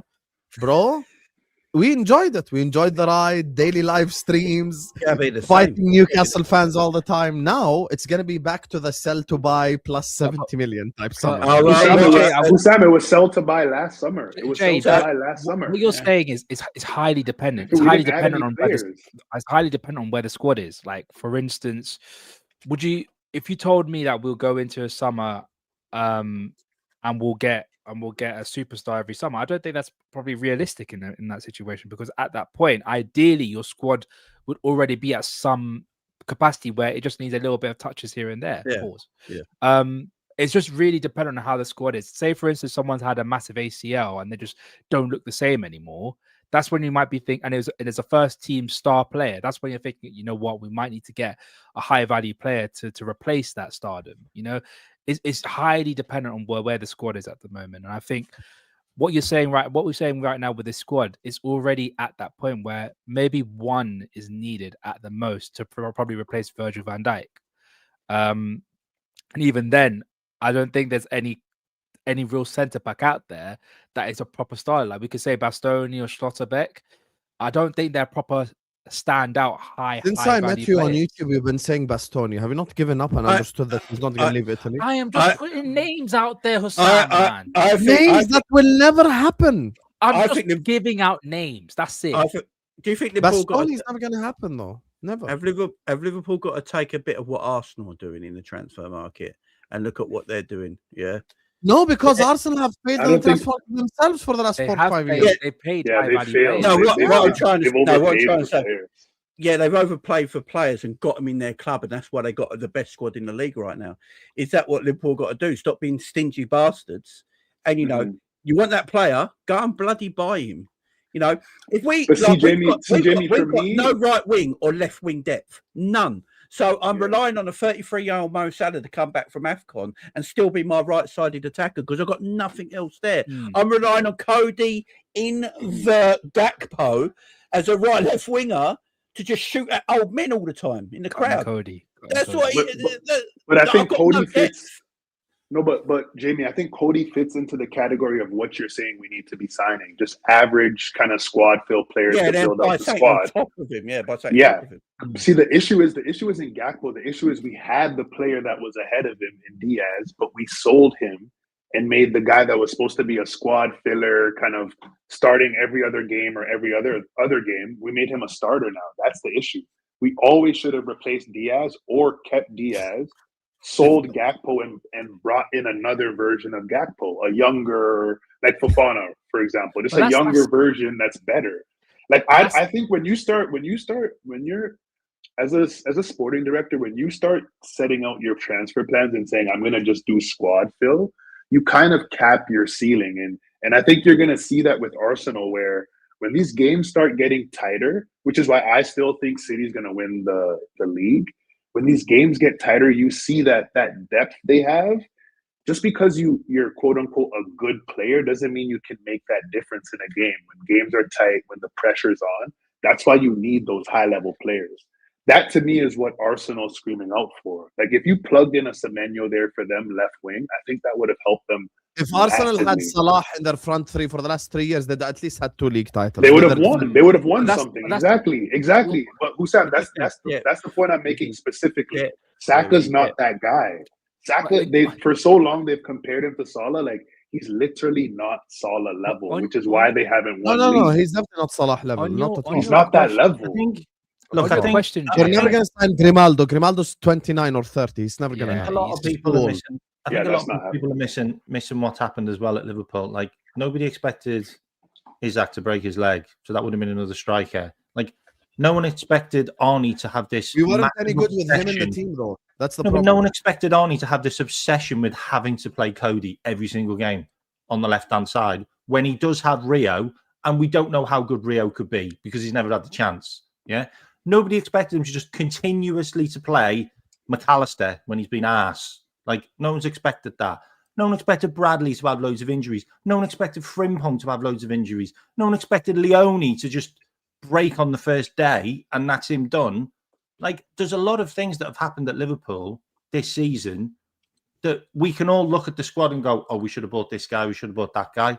I'm sorry, but we were all fucking made up at the end of the transfer window. Whether we got the centre or not. We all thought we were sure. We all thought we were sure. I think barring the centre, I think everyone unanimously in the Liverpool community were like, yo, kind of, you know, we're going to the season with 3 centre backs. It's kind of wild. It's kind of wild. We can't really. We had 4.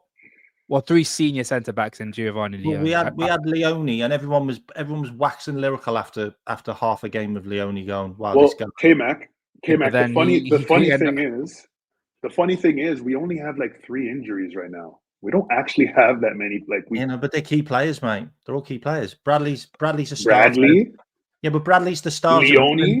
Frimpong's the backup right down the right wing. But then Leone played one game for us before he got hurt. You say one thing we also said at the time was Gomez is severely injury prone, as you saw from last season.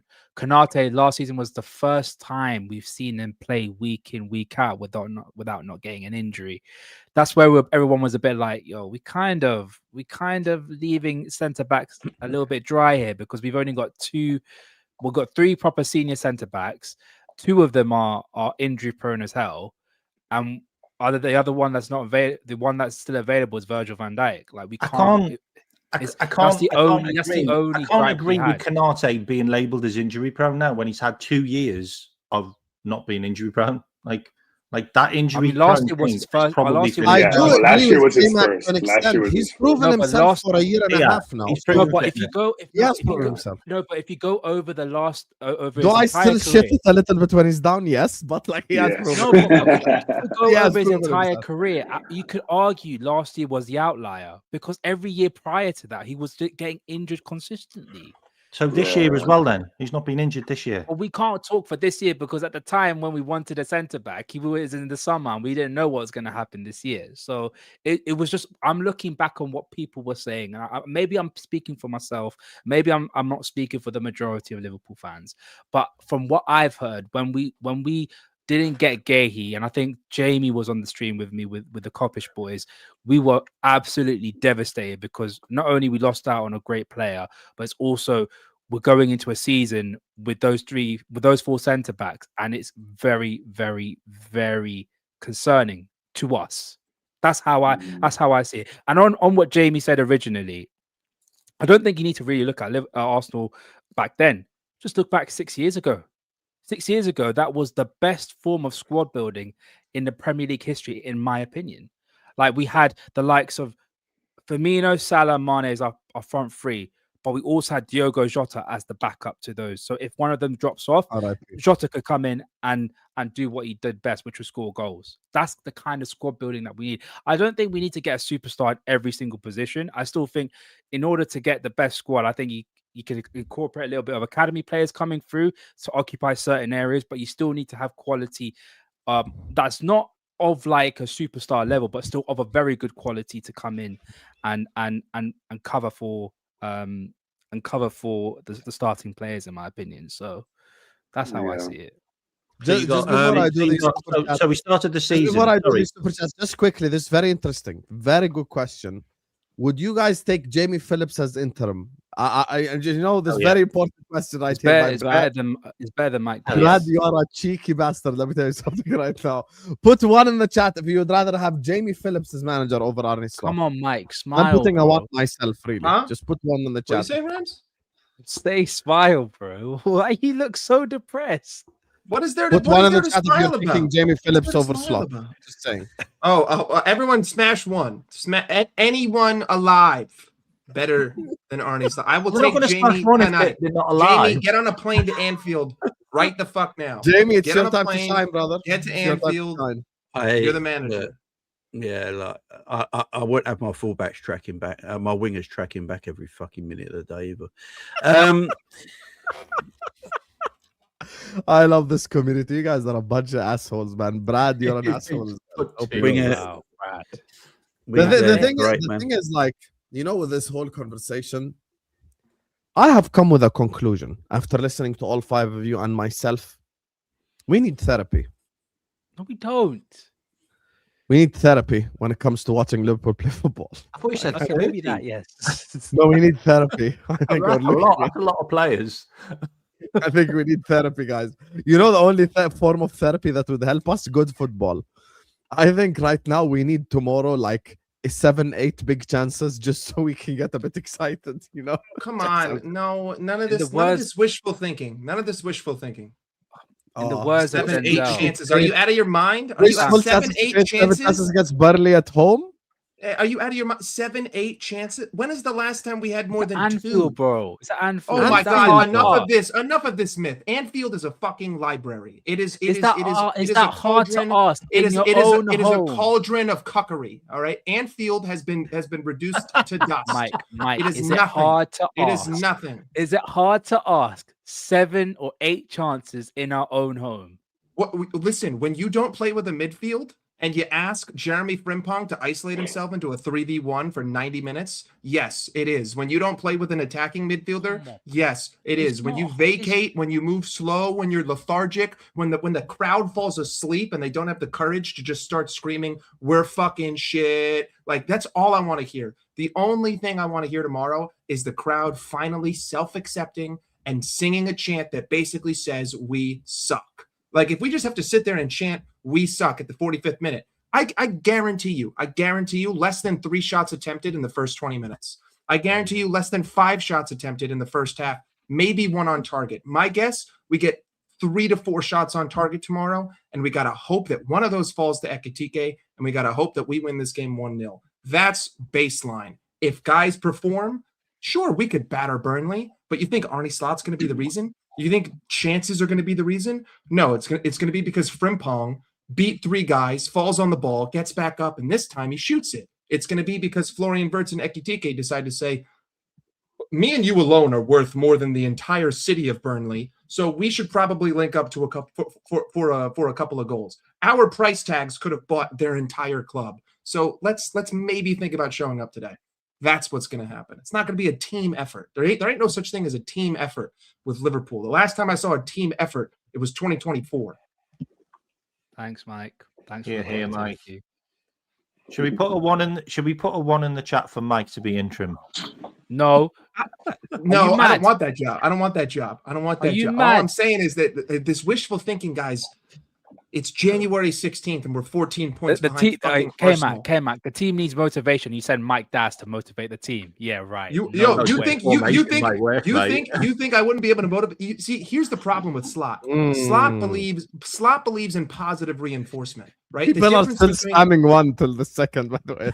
The difference between Arne Slot and Pep Guardiola is that Pep Guardiola doesn't play no shit. Right? Like, I don't need a manager who's going to say, "Good job, buddy. Big up." I need a manager who's going to say, "They're getting the support of the audience, Mike. People are spending their money." Bro, I need a tyrant, right? You think Pep Guardiola is a nice guy in the locker room? You think he walks in? You think Arne Slot's a nice guy in the locker room? What we doing? 100%. He's a fucking bald bastard. Have you heard the fucking excuses? Have you heard the excuses? Bro, Arne Slot's excuse to a game going bad is, well, Listen, there's been 30 games this season, and 29 of those games where the opposition played dog shit sides, they decided to play football. And the one time that they decide to play a top 5 side, it's really weird to me that they're not playing football. Like I don't know how to figure it out. Mike. I don't know how to figure it out. You're describing an idiot, not a nice guy. That's what he is. But not a nice guy. I've met idiots that aren't nice guys. Arnie Slot parties in Ibiza after winning the fucking Premier League. Okay, he's not a mean dude. He's not a mean dude, and also he's not a tyrant. Like Jurgen Klopp was an amazing manager, but that guy was 100% a fucking tyrant. I need a tyrant because winners are tyrants. Winners are dictators. Winners are not nice dudes who make excuses. I mean, winners, general, not a soldier. You need a general. You need a. You need the guy who's willing to make the hard excuses, who's willing to make the hard choices, who people will hate in order to get the job done. You hate him in the moment, but you love him after. It's that simple. It's that simple. I mean, there's an element of that now. Like, he is making the hard choices for him, and we do hate him. Yeah, but that's because he's got 6 bullets in him, and he needs to stop the bleeding. Like, that's the only reason, guys. We concede less goals, but we create like a third of what we were creating when we were losing. So, like, the argument can be made: if the players just finished their chances, the results would have been better. But if my grandmother had wheels, she'd be a bike, but she doesn't, so she's not. So, like, at the end of the day, it's that simple. By the way, Mike, that means something totally different over here. It does mean Listen. Things get lost in translation over the 3,000 miles of ocean. But regardless of that, it's just what are we doing? Like, we know exactly what's going to happen against Burnley. Like, this isn't new. I know. I can't even predict the substitution. Give me the most for the penalty. But you know exactly what's going to happen if we get to the Champions League and we play a side that's better than us. Like, that Arnie Slot is going to change his style for that game. That he's going to be incredibly pragmatic. He's going to play with 2 right backs, literally as right back. Like, we defended with 8, and you want me to give credit to Arnie Slot for Arsenal? I'm sorry. If you can't defend with 8 fucking players in your box, get fucked. It's that simple. Like, you put 8 guys in the box, and you want me to applaud you? You want me to say, did we go in the second half? In the second half, though? Yes. I think we were on top of them second half. I think we dominated the second half. Here's the thing. We did, except that we still didn't generate a single shot on target. Not to mention, is that him or was it down to players? That's players. That's the players, though. No, but hold on. Look at the way that we attacked. The way that we attacked was control the ball at the halfway line, isolate Frimpong, 3v1, get to the byline. If you make it, maybe one guy's in the middle open for a pass. No one else commit. I expect us. I don't know. I'll let you finish. When you have the most passes in Arsenal's half at the Emirates in 4 years, 217 passes in the half, you do not play like a pussy under no circumstance. The 80th minute comes, you make a fucking substitution, you go for it. Because what guys, a loss, if we had lost that game, guess what? Rather than 2 points ahead on top 4, it's 1 point. Whoop-de-fucking-do. I'm 1 point worse off. But if you win, think about what the difference would be. You take 3 points off them, and you have confidence going forward. And we should have. 100%. Arsenal didn't have a shot from the 44th to the 91st minute. But again, the one thing I would disagree with is that I think that kind of approach is the right approach with the likes of City, Arsenal. I think that's the one thing we didn't do properly against Man City. In terms of chance creation, like, so some of the decision making that some of the players did in the final third was horrendous. Was incredibly horrendous. So I don't really put the manager on that. But my main gripe is you can't be doing these kind of performances against your Leeds, Fulham, and play at teams like that because they won't care. Oh, wait, hold on. By the way, I don't know if you know this, Hussam, but Jerry James has officially become a citizen. Yeah, I beg, just make it a blue. Turn that. He has officially become a citizen. He's a citizen. He's a City fan. That's what they call City fans. I can't believe you betrayed us, bro. Well, I'm not actually. Well, he has the whole. You cannot, brother. You cannot go support Manchester City. 1 second, Ram. You cannot go support Manchester City. Can't, Jerry. That's so wrong. Man City as well. But at least choose a club we don't hate. Brother, he don't care. You know how you know him. You know he doesn't care. I'm supporting City right now. I mean, I would wake up at 7 a.m. to watch City. I need to see Arsenal lose this title. And I will support City to the ends of the earth because there's nothing worse than Arsenal fans, and I need them to suffer. So I will support City all the way if it means they will win the Prem. 100%. I'm the exact opposite of you. I want Arsenal to win the league, not City. That's crazy to me. Could you imagine how unbearable some of them would be? Oh no. City fans would be like, you know what? Another season, another trophy. Who gives a shit? City. You live in Jordan. You're like I want Man City to win this Premier League more than anything else in my life. Yeah. I don't want feel the same. Decades of dust collecting in that trophy cabinet of Arsenal. No European trophies, no Premier League trophies. Let it continue. That's the one thing they can't win. They cannot win a European trophy. That's the one thing that I beg to God they don't win. We can't have that. That's when it's like, just. I think City's transfers this January. There's rumours. I don't know if you guys saw these rumours earlier by quite a well-known journalist. Is that City are trying to get Elliot Anderson this month as well? For the love of people, they're basically just taking Liverpool's MO. I don't like this, Jamie and chat, but I don't even rate Elliot Anderson that highly. I don't give a fuck about it. It's his ball retention that's very good. That's why they want him. You're very good at that as well. Might as well sign you. Now, let me just read the super chats. I knew my hand. Okay. Hey, here's the thing, Jamie. You made that joke anyway, so I just made it for you. Big up everyone locked in. Let me just read these supers. Gonna wrap up the stream, you guys. Big up why do everyone people locked think in. we're gonna sign Elliot Anderson? Guys, we're gonna sign Elliot Anderson does not suit Liverpool Football Club, whether it's this guy or the guy after. It just doesn't suit us. Elliot Anderson at his best, in my opinion, is gonna be another Jordan Henderson. That's it. So I don't rate the guy. Anyway, like and subscribe, chat. Let's go. We got almost 1,000 people in here. Let's get to 400 likes. We just crossed 300, so I appreciate you guys.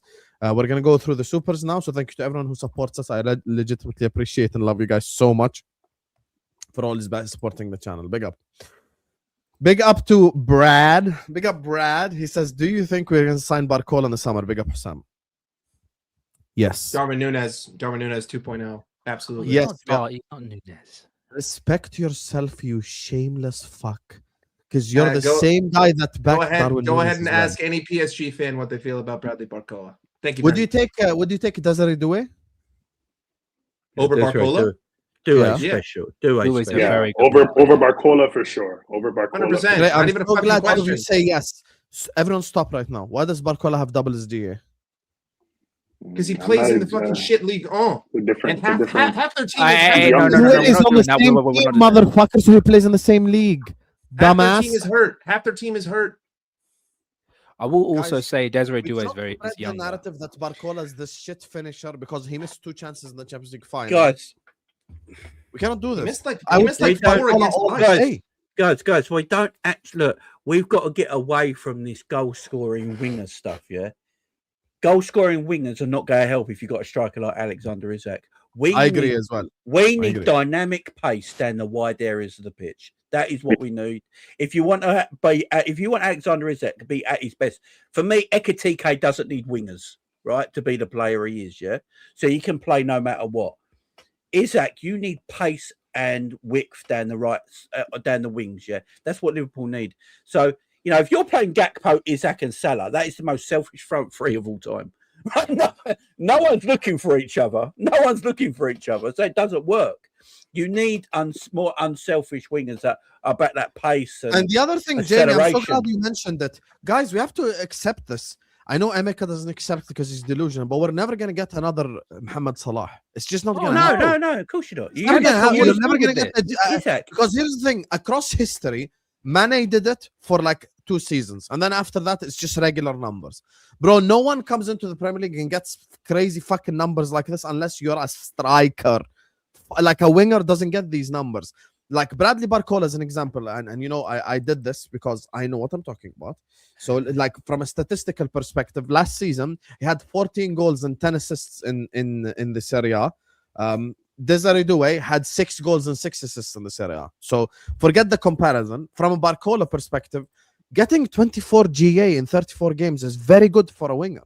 And we have to accept that. Like we have to. I'm so glad Jamie brought that up. We're never gonna get a player of like who gets us fucking 47 GA from the wing. It's just not gonna happen.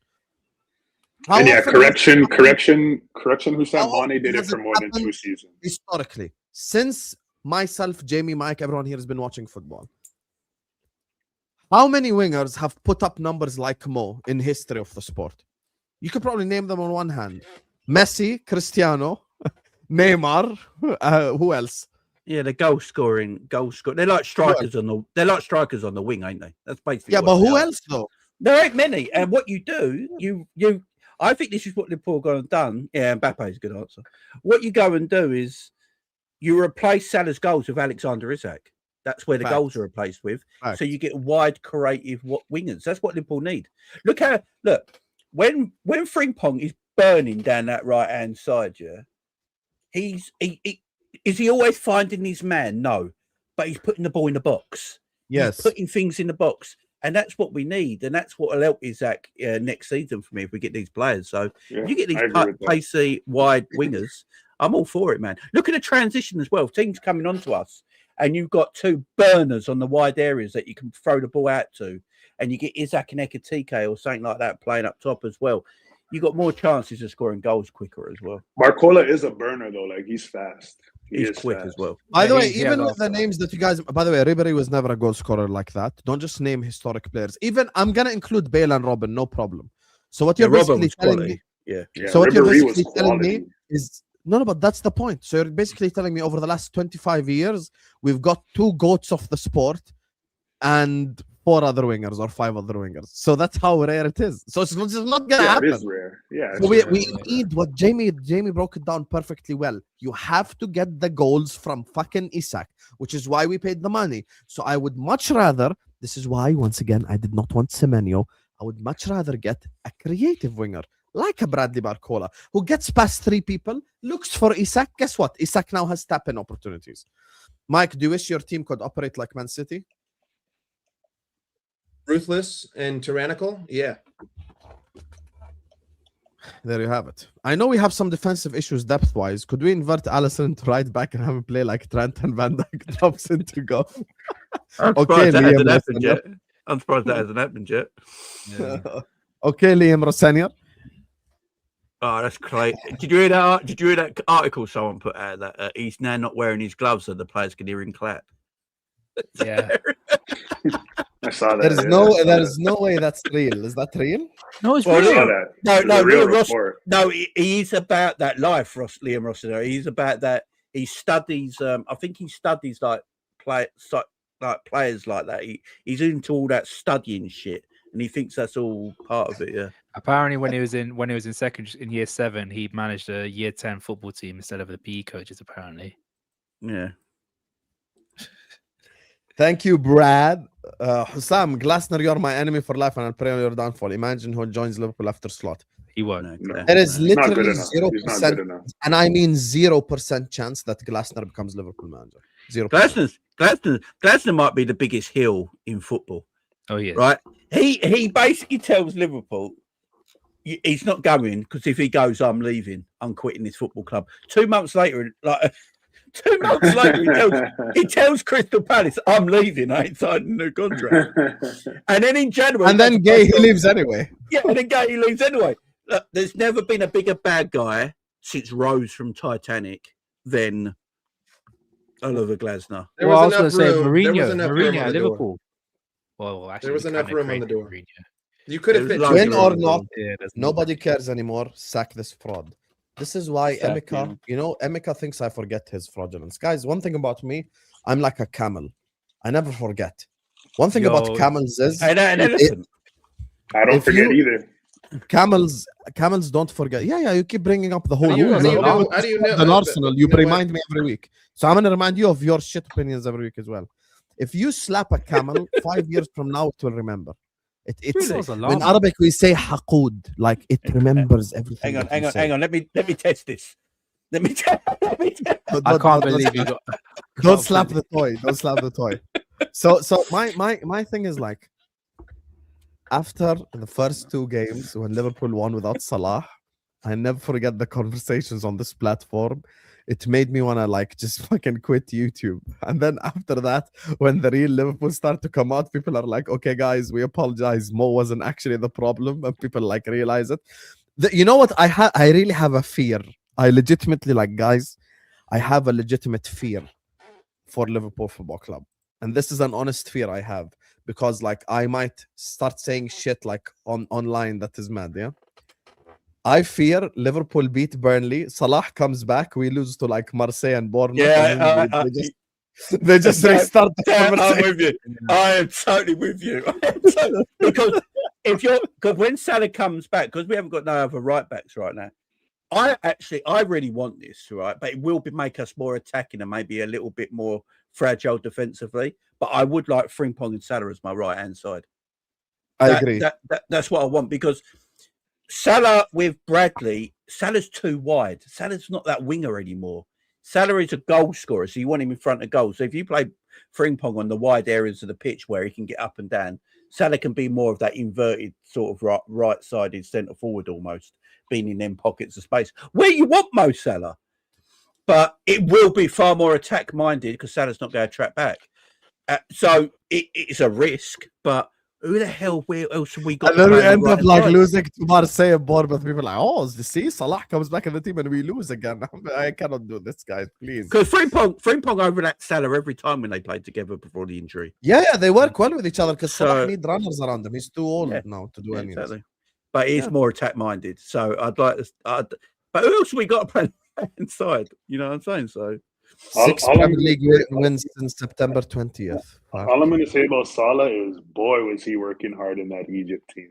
Boy, oh boy, was he working hard in that team. No, they still had runners around him and 2 DMs and blah, blah, blah. Like, yeah, but he was running. He was helping his team, though.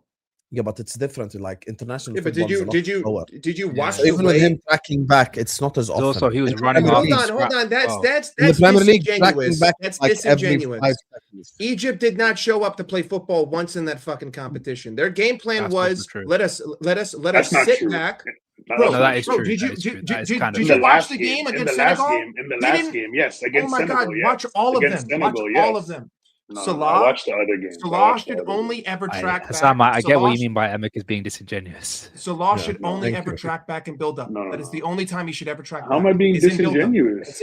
That's it. Dude, against Senegal, it's not even me. Emeka, it's not even me anymore. You see, it's Egypt's plan was to sit and pray. Egypt's plan was to sit and pray. I mean that literally. Their plan was to sit and pray literally. They did not, especially against Senegal. They had no fucking game plan. They didn't press them. They didn't try to create until they were down 1-0 and it was the 90th minute. Let's just kick the ball up to the striker. Salah, I don't want to do this whole conversation because we're an hour and 52 minutes in, but Salah's never tracked back to defend it his entire life. He should only track back to build up. It's that simple. But like with the Egyptian thing, like everyone might be able to correct me on this. Obviously, in that Egyptian whole squad, they've only got 3 players that play in Europe, if I'm correct. Yeah.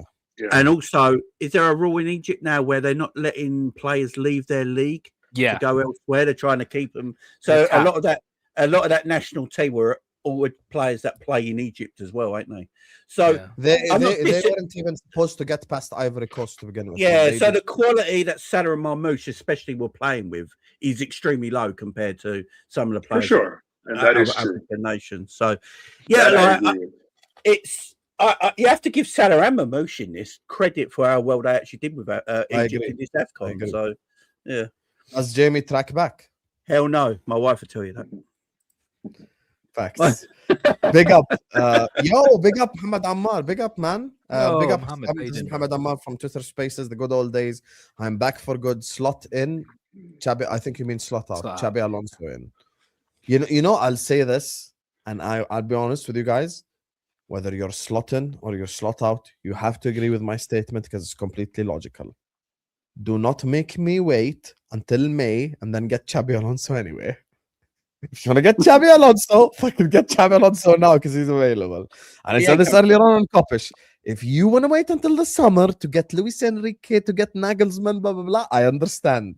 But please do not make me wait 3 more months just to get Chabi Alonso anyway, because he's fucking available now. I actually think that's going to be the case of Sam. I actually think I don't think Slot will be our manager next season, right? He won't. He won't. I actually don't think he'll be our manager next season. I think Liverpool go part ways. 2 reasons. He's got next season and he'll have a year left in his contract. They've still not renewed it. They put that on hold. He's done. So, He's done. And let's face it, Michael Edwards was Alonso's his number 1 choice. He wanted him from day one. As soon as he found out he got the job and Jurgen Klopp was leaving, and he wanted Alonso straight away. Liverpool PR will tell you it's always been Slot. It's not always been Slot when Xabi Alonso was available. That's not do this year. He chose Real Madrid. Now he's not at Real Madrid. Mark Edwards is looking at it and thinking, right, if I go for Alonso, I haven't got to worry about him going to Real Madrid because he's already been there. So I can get him for the long term. I honestly think Alonso probably wants. Yeah, but my point is, Jamie, if you're going to wait until the summer, he might want to take time out. Alonso. Yeah, but that's what I'm saying. Like, if you're going to wait until the summer to get me Enrique, I understand. I get it. But don't wait until the summer and get someone who's fucking available now anyway. Why waste that time? They're waiting for him to lose. They're waiting for him to lose, I think. Yeah, I think with Alonso, look, Alonso might have told the club already. We don't know conversations, obviously. This is true. He might have told the club, look, I'll join you, but I'm not going to do anything now till the summer. I just want to have a break and take some time off. But I'll join you in the summer. And they're probably looking at him thinking, right, go and get him in. So obviously, the rumours about Luis Enrique at the moment is that he wants the Real Madrid job. So yeah, so I would have loved to have Enrique, honestly. I would happily punch Ram in the face to get Enrique at Liverpool Football Club. The hell? Hey, make it twice. Make it twice. Why? What the hell? 3 times. Why 3 times is it me? Why is it? Why you could have used it? Why is it you? Because I actually think Emeka can fight back. I love Mike and I love Jamie, so I never punch any of them. Wow. Ram's up the rude. Rude. I said earlier he was being rude. Just look at me, I'm not rude at all. You called I have the memory of a camel, Hussam. I have the memory of a camel. I don't forget. You called slot ball chlamydia ball. Talking about rude. Yeah, no. First off, I called it vagina ball, not chlamydia ball, and I created many different acronyms. Shall we unpack what that means, Mike? I also called Anfield a cauldron of cuckery. I've also called him Arnie Cuck. There you go. These are all very. I tried to make you laugh. And then he calls me rude. And then he calls me rude. Imagine. You're rude. Oh, you went behind my back. You went behind my back to talk shit about me in the chat. That's all I'm saying. How is it behind your back when you're on the fucking show? It makes you no could have sense. just said it. You could have just said it. You could have just said it. Rams, I didn't want to interrupt Jamie. Rams, you never learn. Don't shop with City. Where art thou, Florian? Go on, Manchester. Oi, get the checkbook out this summer. Hey, Florian. Oh, art thou, Florian? I believe you're looking for a new football club, my mate. Hey, England, Manchester, Etihad, this Stad will be playing Champions League football next year, my friend. Yeah, how about you take a little 2-2 Ryanair jet from Leverkusen over to Manchester. We'll get you a nice hotel stay. I said Ryanair as well. I forgot. Not even Lufthansa. I can't believe he actually offered the record transfer a Ryanair jet as well. That's not even Lufthansa. We need justice, is what Brad is saying. Justice for what, Brad? Justice for what? Brad, I'll be honest with you. You're one of the funniest fuckers in the chat, but your name boring. I'm gonna be honest with you. Your name is very boring. Like Fonzie is funny, and his actual real name is actually a funny name, and it's like very funny. Your name, Brad, bro. You're the first funny Brad I met in my life. Wait. I had a Brad school director when I was young. His name was Brad. He was a fucking asshole, bro. I hated that fucker. They suspended me from school just because I told the teacher to be quiet. Panel, why do we address a league winner as a baldy? It's because just because you're a league winner doesn't mean you have fucking. Listen, there's credit in the bank, but that's expired. The credit cards are expired. The debit cards are expired. The bank has been burned down. It's over, Habibi. We're in default, bro. We're in default. Yeah, what we doing? This is a GTA heist. We've got to escape with our korma before it's just done. Big up to Ed, who says, imagine troops Senegal and Souls.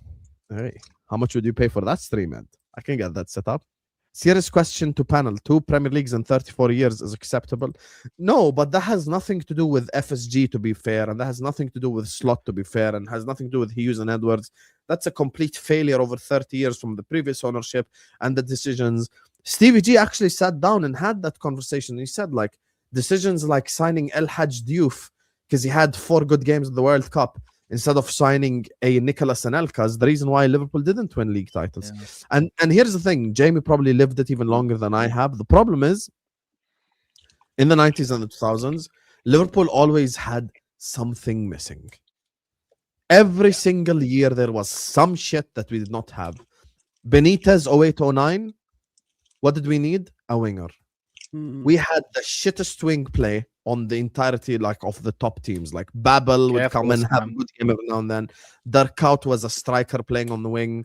You know, we had what's his name? Albert Riera. Albert Riera, you get me? Albert Riera playing left back for the people who don't remember.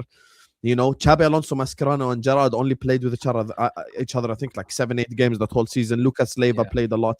And the biggest mistake in Liverpool history transfer window, Rafa Benitez, because he's a stubborn bastard, sent Robbie Keane back to Tottenham in January when we all knew Fernando Torres was injury prone.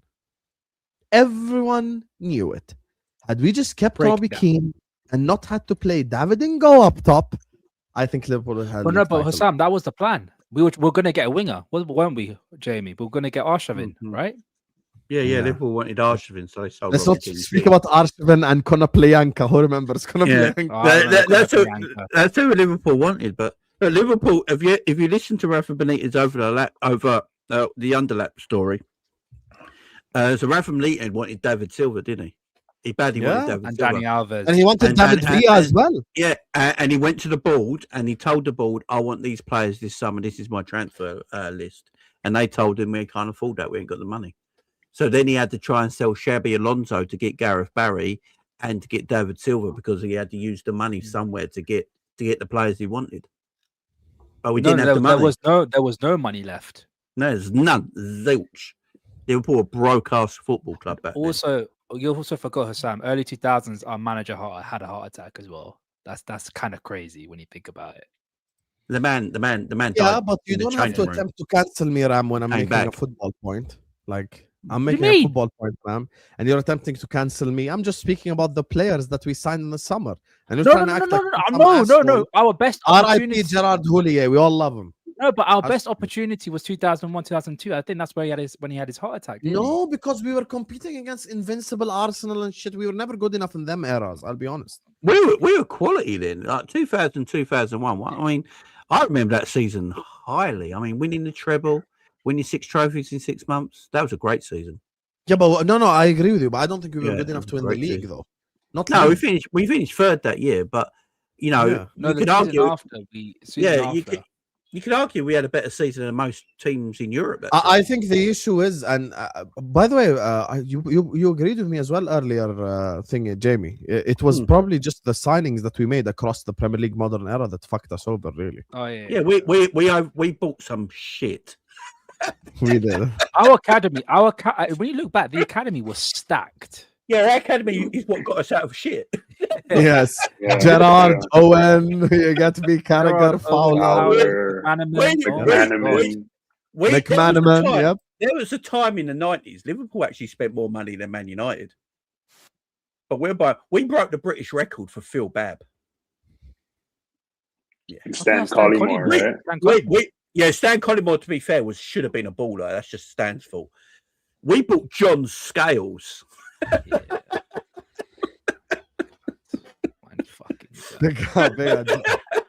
We need to one day sit back and reminisce on like some of the shit signings we made. Aquilani and Markovic. Oh my god. Oh my god. I'll be honest with you. The one where until this day, look, there are certain positions Liverpool never had an issue with. As shit as we are in the modern era, Liverpool always had good strikers, right? Yeah, always. But the one position where we were shitting consistently was wingers. But I just want to explain something.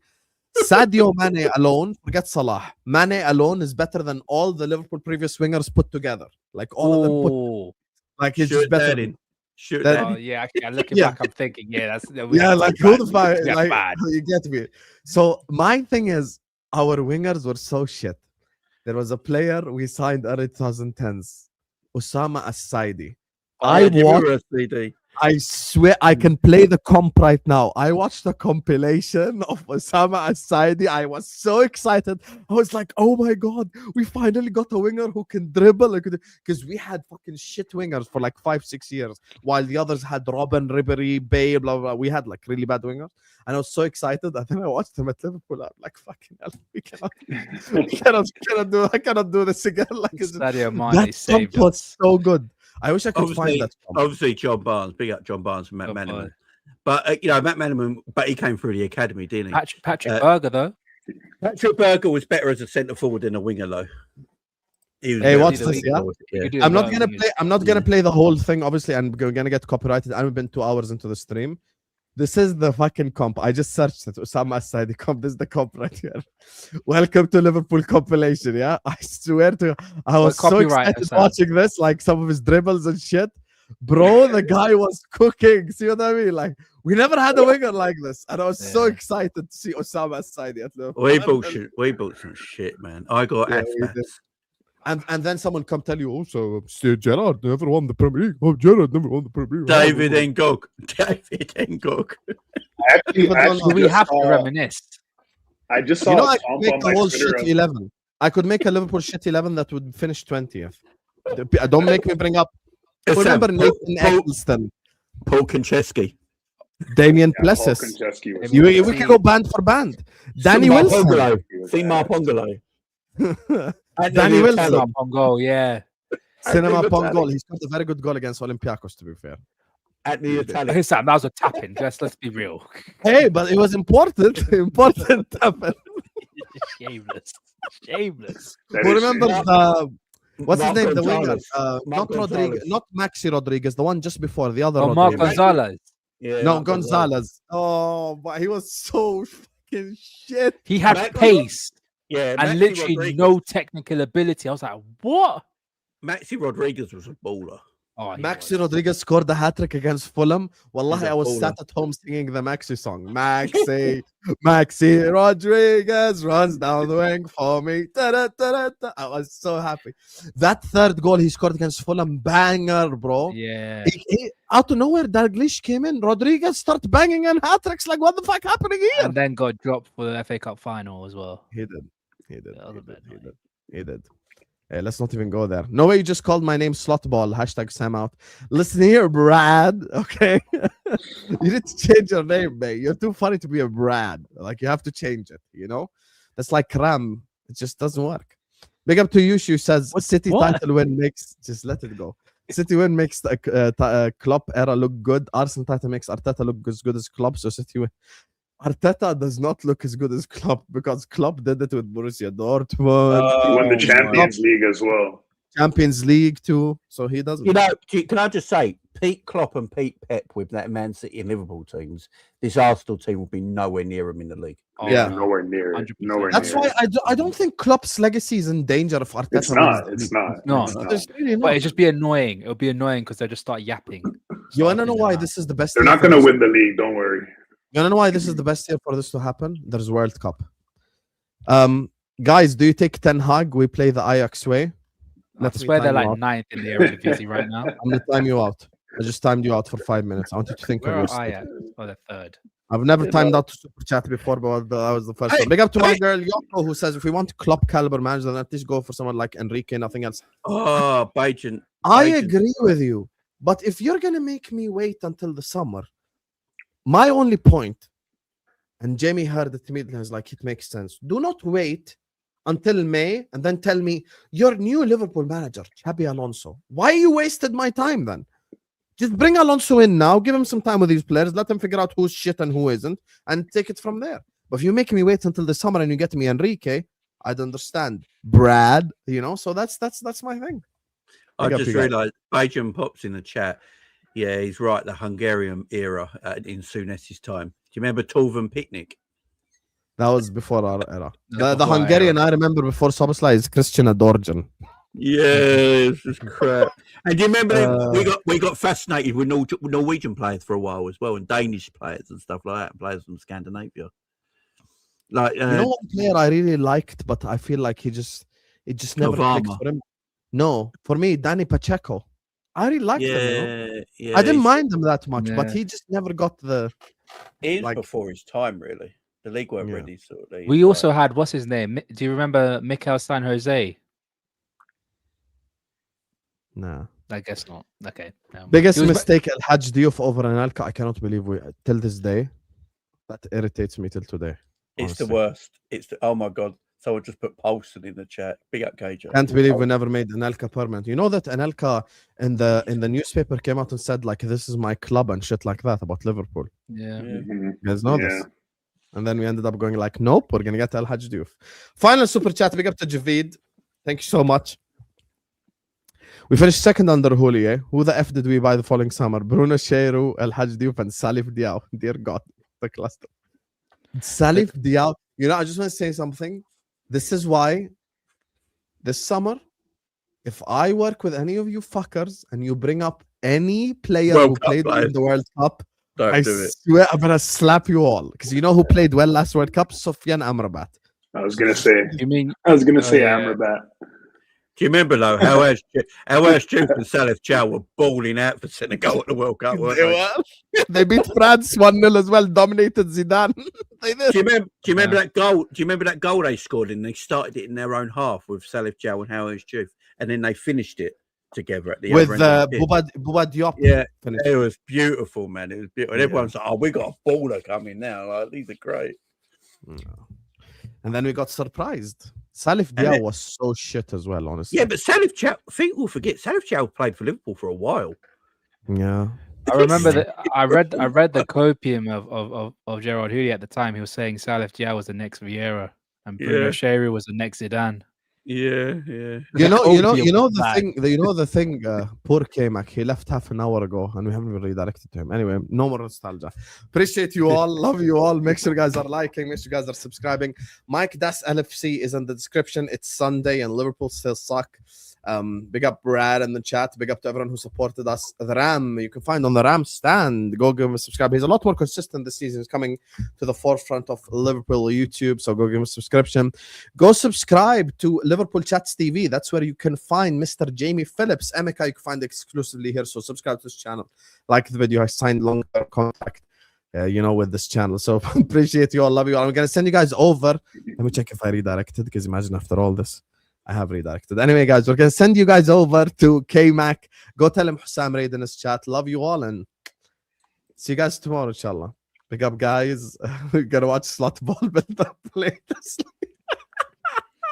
If you want to sleep, go watch Liverpool Spurs first 30 minutes before the red card. Just go watch the first 30 minutes. I promise you will fall asleep like this. Like this, you will fall asleep immediately. Love you all, man. Peace out. Big up. Big up.